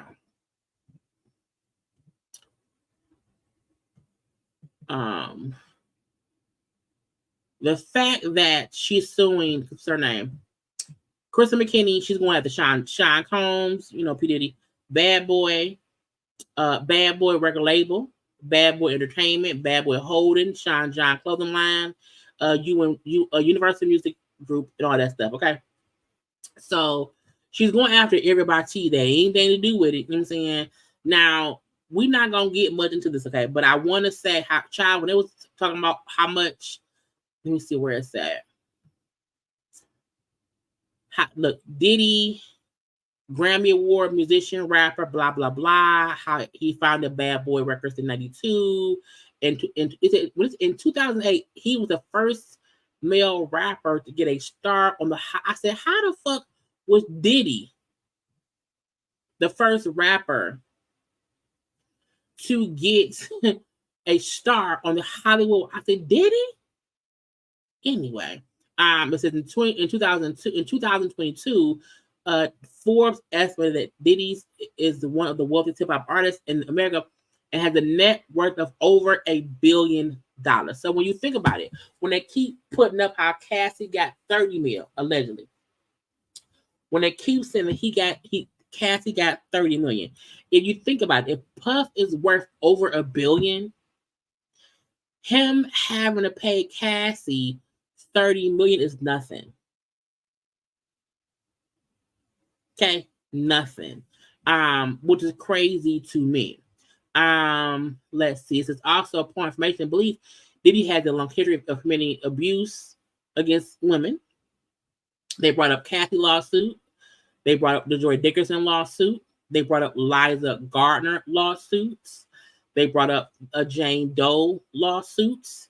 They brought up the Rodney Jones lawsuits. Okay, all the stuff is from recently. Let's see. I want to get to her actual stuff. So again, she won this event, the MTV's inaugural model admission on December 5th, 98. It was on television. She won, got a modeling contract or whatever. She won, blah, blah, blah, blah, blah. In 2003, when plaintiff was 22 years old, a fashion designer invited her to the men's fashion week event held in downtown New York. She was engaged in modeling gigs, blah, blah, blah. The designer told plaintiff that he would be introducing her to Combs, which could advance her modeling career. I was like, was he handling models?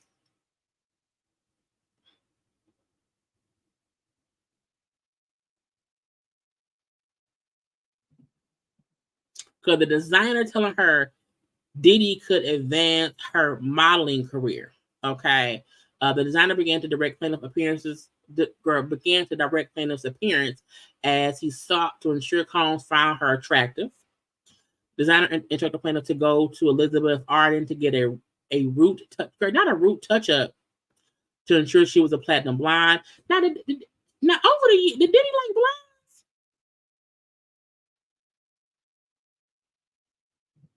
I'm just wondering. Designer also scheduled her to get extensions then handpicked a black leather coat with fur hood, child, whatever. Due to the traumatic events that occurred, plaintiff saved the unwashed clothing from that night in her closet, where they remained in a plastic wrap. Now, I don't know if y'all know this, but some people, that's what Monica Lewinsky did. Because when things happen, if you don't report it, it's one thing. But if you want to report it later, you want some kind of evidence. So the fact that she, again, it's due to the traumatic events to occur later, she saved the clothing from that night. Okay, again, the designer handpicked a black leather coat with a fur hood, a translucent chiffon beige V-cut shirt, fur-lined handbag, and jewelry imported jeans for plaintiffs to wear to the event. And I'm like, if you are a designer, why are you trying to make so puffy like me?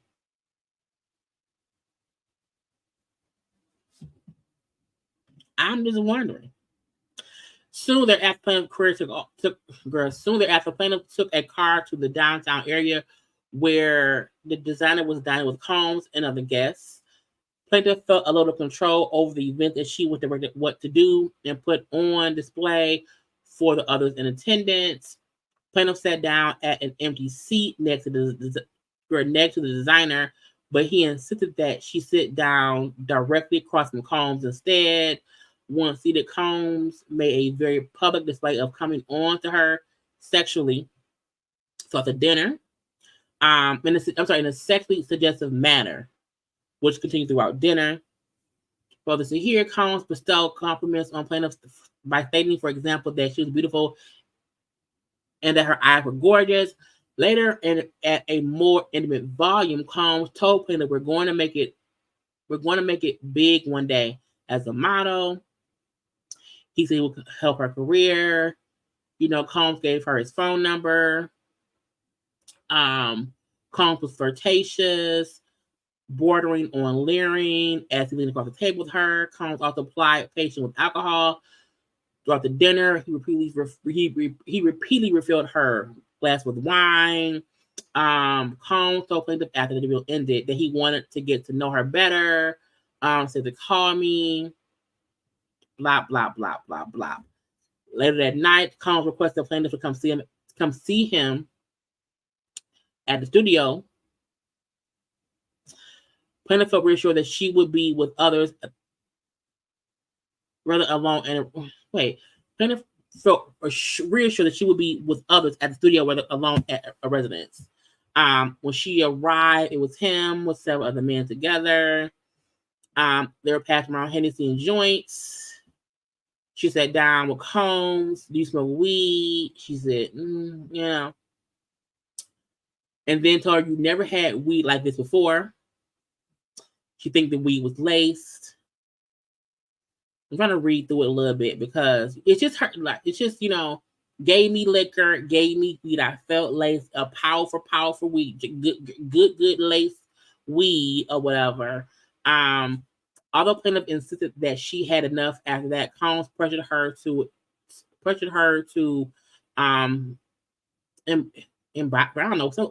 drink more liquor and more weed. Okay. Told she was acting too uptight. She felt like she was floating. She seemed very intoxicated. Had her follow him into a bathroom. And then he was kissing on her. And then forced her to get some head. She felt sick. Combs went back to the studio. She stood up, felt more woozy, lost conscious or whatever, and then woke up in a cab. And realized she had been assaulted by Combs. And she felt humiliated and traumatized and without remorse. After that, her career dwindled and then evaporated. Upon information, she believes that he blackballed her in the industry. She became depressed. Assault, a lot. Try a lot. Let's just say that. Let me add my screen back. Hold on. So I feel like it's some of the same stuff we've heard before about Diddy, of what this was.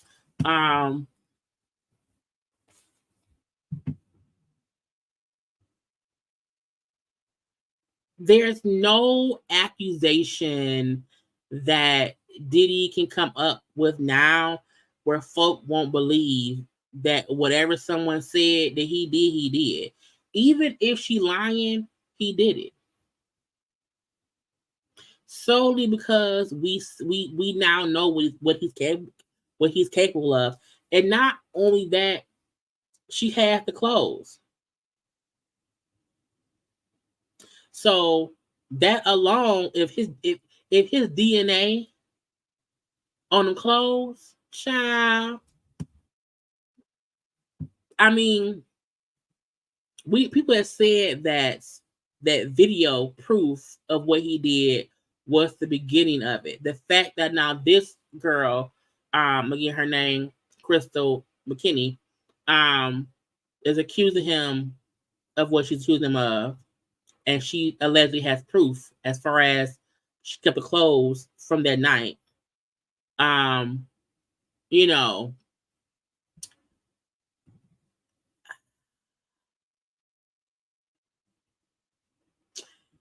When you do stuff, like, it's gonna come to light. Like, I just feel like I don't know. Because this was in 2000, so 21 years ago. It was in 2003. And at the time, she was 22 years old. Now, I don't know how old Puff was in 2003. I'm assuming he was in his 30s. Because now he's in his 50s. So, I just feel like we also know this. There are many other people who this probably happened to with other artists, be it rappers, managers, producers, whoever's back then. A lot of people is going to be in trouble. Okay? Not just Diddy. A lot of people. You know, because at this point, it's the same thing with the Cassie. It's he say, she say. Now, him and his team have not responded to this lawsuit that which is filed against him. Probably because he's too busy having to handle the other shit. Because this was filed yesterday, the 21st. So his team has not yet, replied. They probably won't. Because the last time they replied about Cassie and said he didn't do nothing, and the lie detector test showed that was a lie. So Diddy's best bet is to go sit down somewhere and get a checkbook, because because all this stuff, they can't sue him like criminally. All it can be is civil lawsuits to hopefully get a couple dollars for their pain and suffering. And I was talking to him about it earlier, and I said, unless the only way he can get out of this is if there's some video somewhere of her saying, "Can I suck your dick?" Because the only way for him to prove that this did not happen, you got some proof, sir. She asked, you know what I'm saying? Like, you would have to, because at this point, you are the monster. At this point, you are the bad guy. At this point, no one believes shit you say. So even if you say she lying, we would need some proof. Now, let's also play devil's advocate for a little second. If she has those clothes, and if they test those clothes, if those clothes come back and none of his DNA is on it, that may be the only way it would make it seem as if she's lying, is if she kept his clothes where she said he, finished his business or whatever. And, the DNA was not his.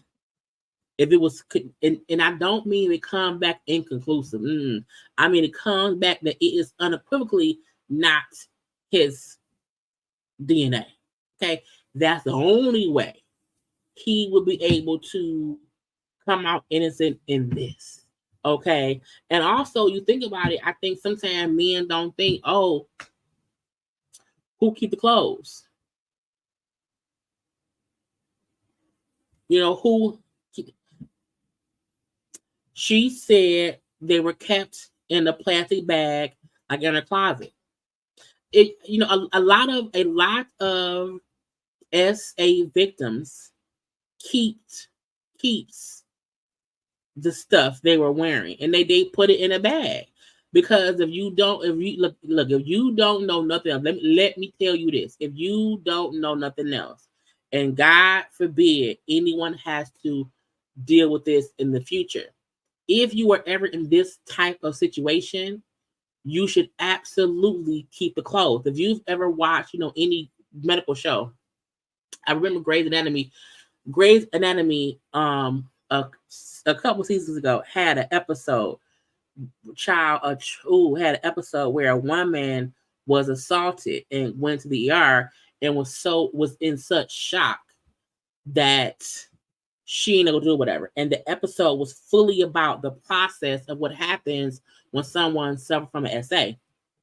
And they showed the RAPE kit being done and how they take every piece of clothing, how they clip your nails, how they have to collect all this evidence, because even if you do not report the crime, then there is still all of the evidence, all of the DNA that is there if you choose to press charges later. So, you should keep the clothes. You should do all of that. You should report it immediately, but some folk don't do that, and I understand it. So for all SA people, when something happens to you, some people do, because that's what the police do. If you report it to the police, if you go to the hospital, they collect your clothes and they put it all in plastic bags, and then to preserve whatever proof DNA that's on your person. So we shall see. But again, Diddy, the downfall is going to continue. I don't feel like okay, it's nothing else. I feel like every other day is going to be something, because he was able to do stuff truthfully for a long time. And nobody was able to kind of stop it, in my opinion. And now it's just to the point of people holding him accountable. And he can't do shit but sit there and take it. Okay. All he can do is sit there and take it. Okay. I want to touch on Joe and Tahiry. So where is it at? So Joe, y'all know Joe. So let me switch screens. Joe Budden and Tahiry have been broken up for so long that it's insane. Okay. But the getcha gotcha is Joe and Tahiry had a very toxic relationship. And, there was abuse allegations that she made against him. They, had gotten back together, broken up all this stuff. Okay, the back and forth of it all. However, Joe has a podcast. Joe's podcast, which is on, I don't know, is it on? I don't know when I watch it. But Joe has a podcast, and Joe had been talking about, the Diddy of it all. Now, Joe was out here, the worst is bad, to see. He's out here, slamming Diddy and blah, blah, blah. And Tahiry, saw him, blasting Diddy. And she commented, about it. You can't be serious. I thought it was another one. Let me see.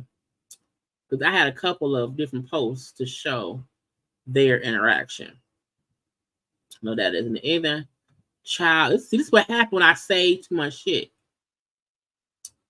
Where is this? Is it this one? Child, I'm going to show y'all what she said. Is it this one? Boom. Fuck out of here. Who? The irony. This is so triggering. I remember Joey throwing me down a flight of stairs, dragging me back into the house, and me having to talk him into letting me go for hours. This whole took me out. So hard to watch. So sorry for Kathy and every other woman who is currently going through it or has ever gone through it. It's tough. Okay. Because again, Joe was saying Puff ain't nothing, Puff is wrong, and I can't believe blah, blah, blah, blah, blah. The issue comes into play because he has accusations from multiple women about him being abusive, less years ago. It's nothing recent as far as I know. But we know Tahiry accused him of stuff. One other girl is with, at least Tahiry and one other girl. So Joe has previous DV allegations against him too. Now he was never, I think, found guilty of anything. I don't think he was ever arrested for stuff. But they've said that he was abusive. And I think at one point Joe had apologized for hurting them back in the day when he was with them or whatever. Now he also claimed he was on drugs. And Joe Budden did used to be addicted to drugs. That's true. However, he has admitted at least aggressive behavior to women in his relationships. He has admitted to like even physically trying to restrain women or whatever. So he may not have never admitted to doing what we saw on the Puff video, but there are enough allegations against you. So maybe, sir, maybe sit this one out. Because it's hard for you to say how wrong somebody else is if you did the exact same actions. Now, a quick 30-second devil's advocate. I don't know what work Joe Budden has done since his last situation. I don't know what he's because I don't follow Joe. I don't know. You know, unless Joe has done extensive counseling, therapy, apologized for his past behavior, and he has now changed behavior. Unless if that has happened, if he's done the work to no longer be who he was, and he's now speaking out against something that is wrong, I guess. But I don't know if he's done that work. I don't know. So Tahiry, seeing him say this stuff, knowing what she has accused him of, is extremely triggering to her. Because to her, it's like, dude, you the person who hurt me. You've done this and that to me.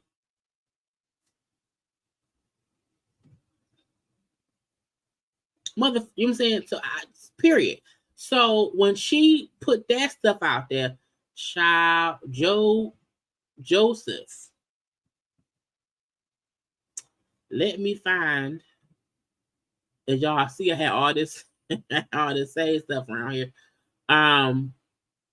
Joe then went and commented and said, tag Tahiry. You're lying.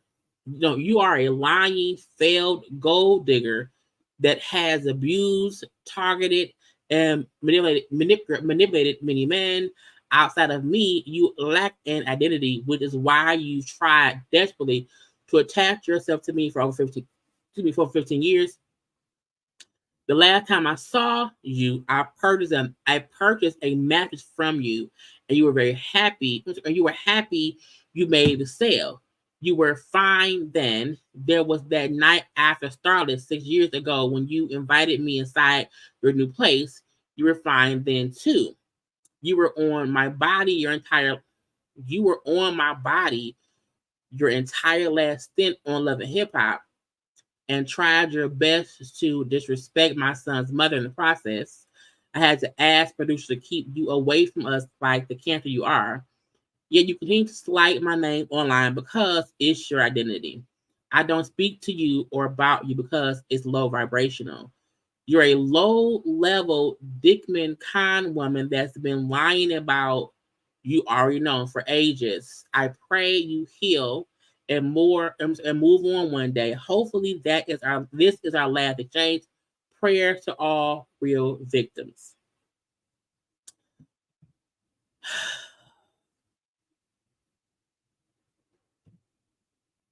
Yeah.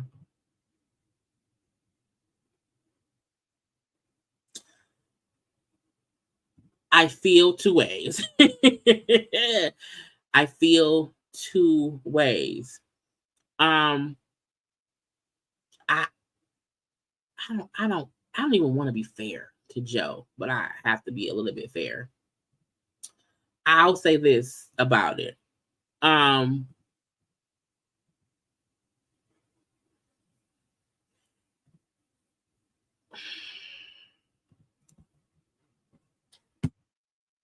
Y'all know I was abused, and I talked about my ex back when I was in my 20s. And the as we call him, the bad guy, and how after he attacked me with a baseball bat, we got back together after the fact. I block it out so much. We eventually became friendly and then enemies. And the reason I bring that up is because when me and him were able to talk, way after the abuse situations, and I was out of a relationship with him, and he was able to apologize, he to me, to my parents about what went on. And because what had went on between me and him, we had moved past it. It had been years that it had happened, and we were able to still coexist. After the fact, he became very protective of me, which was funny to me at this point in time. So I can identify him saying, I don't like him using the fact that, well, after I beat you up or after any abuse that happened, after that, me and you became cool and I was around you. I don't like him using that as like a get you gotcha.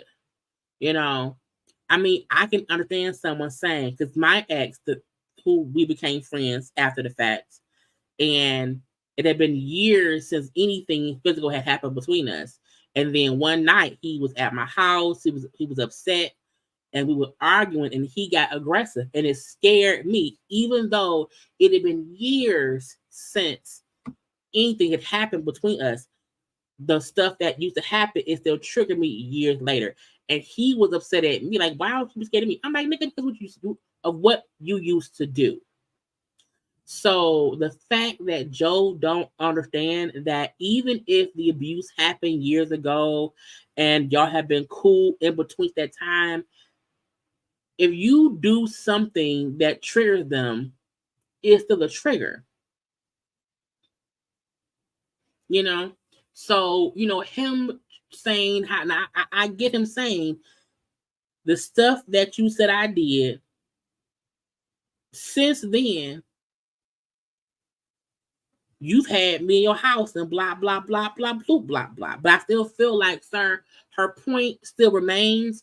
You are a person who has been accused of abuse against women. So how dare you go on this tirade dogging out Diddy when y'all both are men of the same cloth? That was her point. But I also get his point in saying, after all that, we were able to be cool or whatever, and people have seen us together or whatever. So how are you mad now in 2024, or whatever? I get him asking that question, but I don't like him trying to use her being friendly with him as as meaning his abuse didn't matter. You know what I'm saying? I don't like that. I don't like that. Like, Joe has to accept you have been the villain and the monster to people, even if it happened 20 years ago.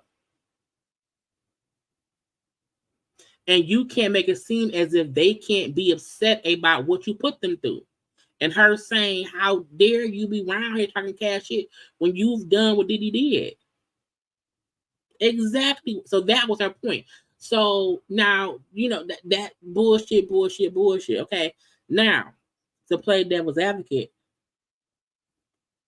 and some folk have accused Tahiry of trying to use what she went through with Joe to keep her name in the atmosphere. And I've heard many people say that over the years. That, like, if you hear about Tahiry, it's always about Tahiry and her and Joe, even though her and Joe have been over for a long time. Tahiry has a right to say, seeing my abuser talk cash shit about an abuser is triggering to me. She has the right to say that. He has the right to feel like you forgave me for whatever I did, and we were able to become friends.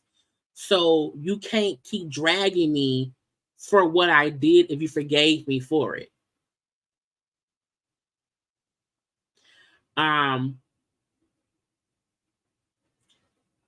His response to her shows his immaturity. His response to her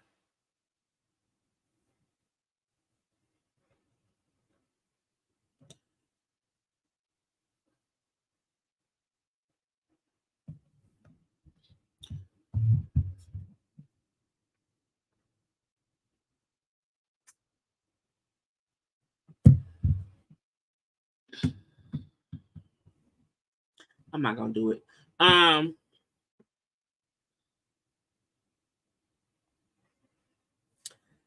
Kenny Cole, this not a joking situation. It's not. You know what I'm saying? Like I get it. And that's why I said I'm not gonna do that. However, y'all have like this, you can't joke like that with me. Because I'm having to juggle between, you know, a person giving a commenter, an actual victim, and this situation mirroring my own.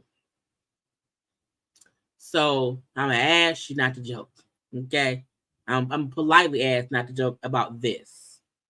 This is not, you know, a joke. And in these type of situations, you have to have difficult conversations. You have to see both sides. Period. You know, because if not, you become blinded by one person's opinion. I thought someone brought up when Tahiry was on couples retreat and she was throwing apples at her then boyfriend. I agree. And that's something else that we're going to get into because we know about Joe Budden's situation and what he's been accused of as well. But Tahiry has been accused of being abusive as well. That does not negate what Joe did at all. But these situations are not A and B's. It's not black and white. It's nuance. It's a lot going on. You know, everyone around here is battling with what their thing is. You know, Tahiry has been accused of abuse, just like Joe. So I have to talk about both sides. But let's move on from Joe and them because again, this situation mirrors my own past one, and I ain't finna fuck around and get triggered and cuss somebody the fuck out because I ain't the one, and I'm already getting a little bit aggravated. Lastly, let's do Evelyn Lozada. Evelyn was commenting as well. And Evelyn had made a couple of posts on social media about, where is it? I want to show the thing she made first. Let me see. So this was the first one that the first post that Evelyn had made on her IG, and you know, got folks talking. Seeing known abusers comment on DV incidents is unacceptable. If you've hurt others, you have no right to speak on these matters. We need accountability, not hypocrisy. Hold abusers accountable. Now, a lot of people felt like the same with Tahiry, how there are abuse allegations on her end too, and her being aggressive and blah blah blah blah blah. A lot of people bring up Evelyn's history on Basketball Wives. You know, her history of being abusive, being violent towards women on the show, and what she says, being physically violent. We all remember her running across the table to fight someone, picking up bottles to, you know, I think she threw a bottle at somebody, almost at Shani. So people then brought up the fact that it goes both ways. It goes both ways. And how could, right message, wrong person, sort of, kind of. Like, it is triggering to see known abusers comment on stuff because it's crazy. Now, the question people had was, who was she talking about? I said, truthfully, it could have been her ex Chad, but I haven't seen Chad or even Shannon Sharp comment on the whole thing. It could have been Chad if he said something. It could have been Cameron, because I still wonder if Cameron was beat up on Juju when they were together. Okay, I still wonder if Cameron has an abusive history as well. It could have been Cameron, or it could have been Joe Budden. Because again, he has a known history of being abusive to women. So, but some folks felt like you're just as violent towards women as Joe was, or as other abusers are in relationships. It wasn't about her and Chad, because what Chad did was what Chad did. People's issue was Evelyn's history of being violent towards her castmates, and how we've consistently seen her child be an insane coochie. Okay. She said, I would never be silenced or shamed for advocating for DV victims. This path chose me, and I will keep raising my voice for every victim. Those still with us and those who are not. Their stories deserve to be heard. Being on a reality show where arguments and fights are a part of the drama doesn't justify or reflect what happened in my real life. And I want to say that I feel like there's a difference between people who say, oh, well, she deserved what Chad did. I don't feel that way. I separate what happened with her and Chad from how she was on that show. She didn't deserve Chad to abuse her at all. Separately, how she treated people on that show was also wrong. So one does not cancel out the other. And that's something that has to be addressed. Again, Evelyn's violent, aggressive, horrific behavior on Basketball Wives, where you can argue and have verbal arguments. Evelyn was physically aggressive. She got into physical fights. But those are two separate things. What she went through with Chad has nothing to do with that damn show. What she went through with Chad was wrong. However, in addition to what she put other women through on that show was wrong too. And so people feel the same way. Tahiry feel like Joe should not be saying shit. Some folks feel like Evelyn's behavior is also violent. And it's not only that, Evelyn never really changed. She didn't. She never really changed. We may not have seen her have a physical fight on the show, but her antics are the same. Okay, but I want to stress the point of what happened to Evelyn from Chad, the abuse from Chad has nothing to do with her on that show. No one should connect the two at all. Okay, so anyone who says to her she deserved it because of that's stupid. No, ma'am, no, sir, no, thank you. However, I have always said Evelyn's behavior on that show was horrific. Period. She was aggressive and abusive to people on that show. That's my opinion, okay? I've never been physically aggressive in my personal relationship with men, though I have defended myself verbally when necessary. It is important to separate my character on TV from who I am in real life. And I can do that, but bitch, the person you are on that TV show and the violence that went on is still not good. Just not good. It's heartbreaking to see that the judgment and blame and public opinions can be reasons why DV victims hesitate to speak up. We must create a supportive environment that encourages survivors to come forward without fear. And I agree. I fully agree. But some people can't see it's not this A and B. It's not black and white.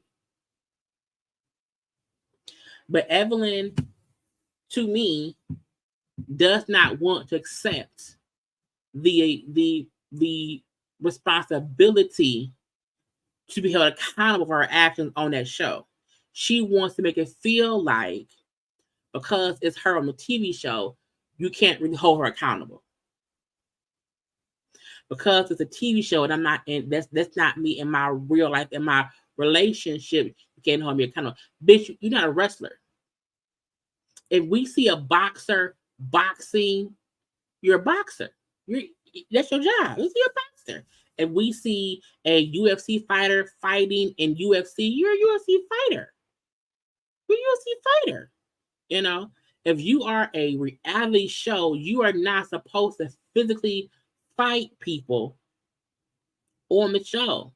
And it's one thing of that one time you get pissed and a fight happens. It's like, no, every season she was a fucking bully. And that's just the truth. She was a bully on that show. Separately, in her real life, a fucked up thing happened to her. And that has nothing to do with her on that show. It's two separate things. And people who try to blame her for what Chad did, they're the dumb ones. But Evelyn has to also accept what she's shown people that she do on that show. It has consequences. And I agree. Previous abusers don't always stay that way. We should want them to get better. We should want them to, again, my ex had full apologies, changed behavior, and all that shit. Had to have a child. My mama was pissed at him, okay? And he had to get my mama to, he had to apologize to my mama and my dad, for what he did to me. And that was not overnight. That took a while for it to happen, or whatever. And it was, but he had changed behavior. But that one time, child, he got pissed and it triggered me because of the past. You know what I'm saying? So, but Evelyn can't.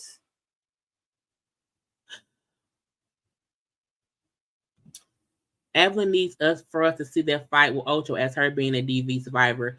And that this ain't the truth about Ocho, never mind her on the show. I feel like Evelyn wants people. One, I feel like I see her as a DV survivor. I do. I also see her as an aggressive, violent person on that show. I don't feel like the way she was on that show is why she went through that with Chad. Chad did that. That's on Chad.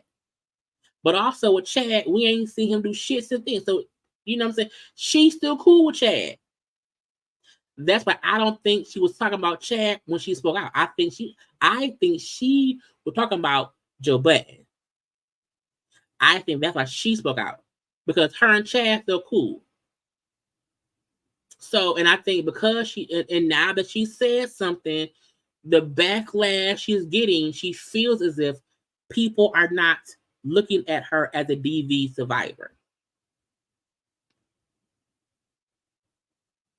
And that's just unfortunate. Why I thought I saw a mosquito flying around here. I don't know. But that's something she gonna have to accept, that some people will conflate her from the show and Chad. Some folk know how to completely keep those things separate, but she has to understand her actions on that show are just as horrible as Chad's actions were in life. Both of them need to keep their fucking hands to themselves. I hope because of what Chad did to her that he has changed behavior. Because again, we haven't heard of anyone saying Chad has done this, that, or the other since that. So hopefully he is a changed, evolved person. Evelyn Lozada is still Evelyn Lozada, if you ask me. Now, she was then talking, child. I'm going to come on here.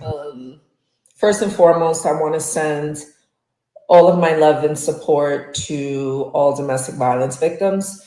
I know the last couple of days have been very difficult, very triggering for a lot of us. And I mean, I've spoken to many, and it's been tough. You know, it's been really, really hard. You know, no matter how many years it's been that you have experienced domestic violence. And what she's saying from a DV survivor standpoint is the same thing. It's the same thing anyone would say. I just think the reason, child, not Lozada, not Lozada. That's made me laugh, and I needed to laugh. You know, and I agree, she has been consistently rewarded for her bad behavior, and I think that's why she doesn't like when the fans or just people who know her from the show don't accept her bullshit. And Evelyn will have to accept how folks see her the same way Joe Budden has to. Yeah, the same way Ojo has to.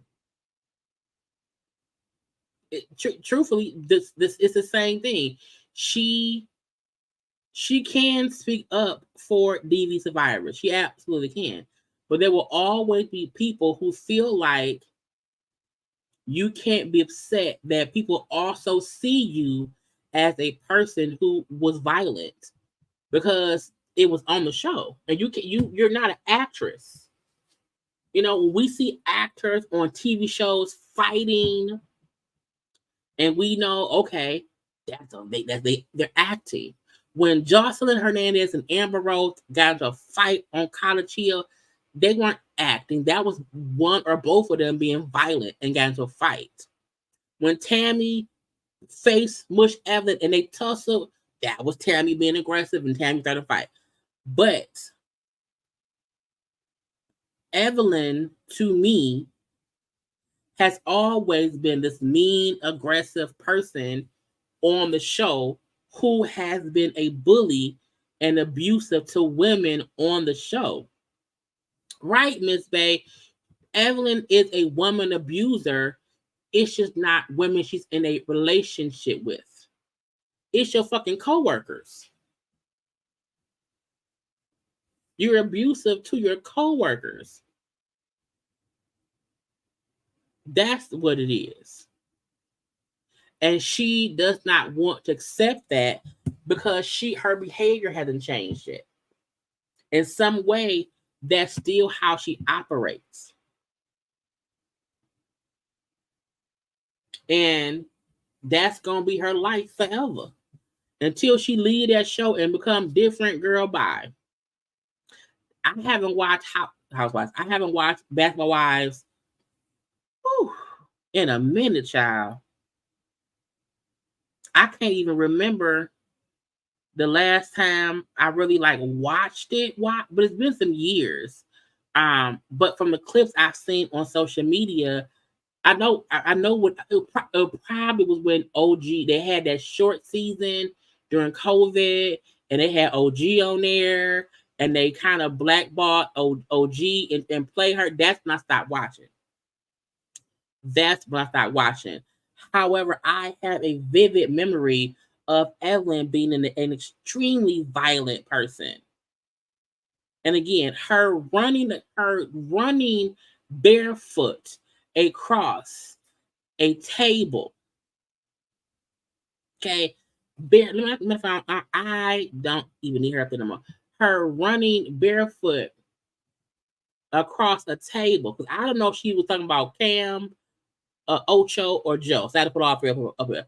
I remember her running across a table to fight. I think it was Jen.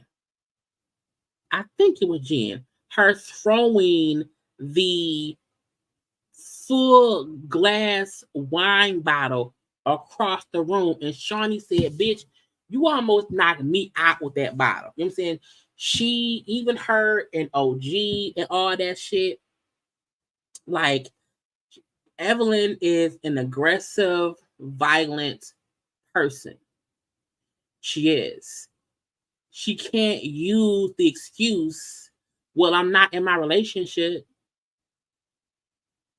as a reason for folks to not want to look at her as an abuser. I always say there are many different types of abuse. Domestic violence is bad.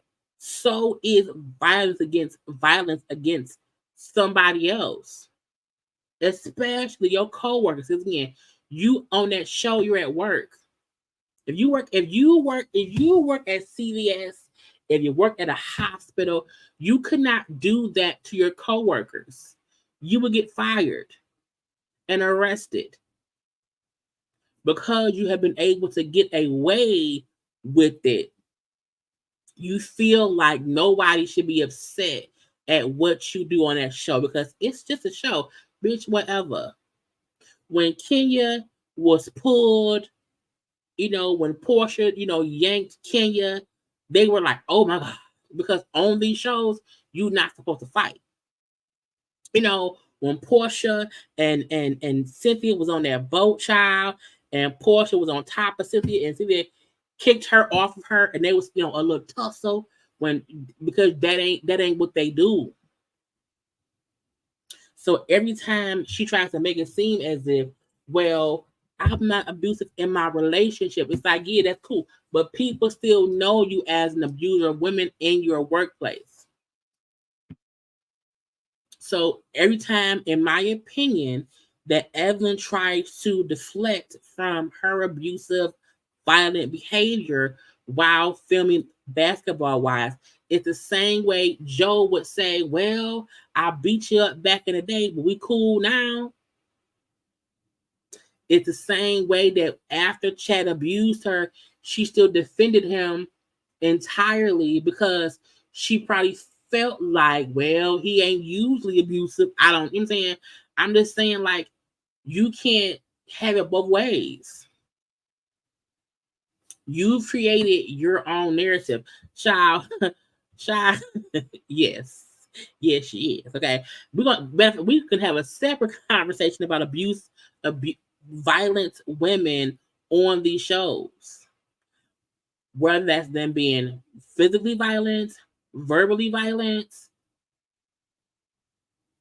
okay, on a few of these shows. But Evelyn being upset because folk feel like, girl, shut up.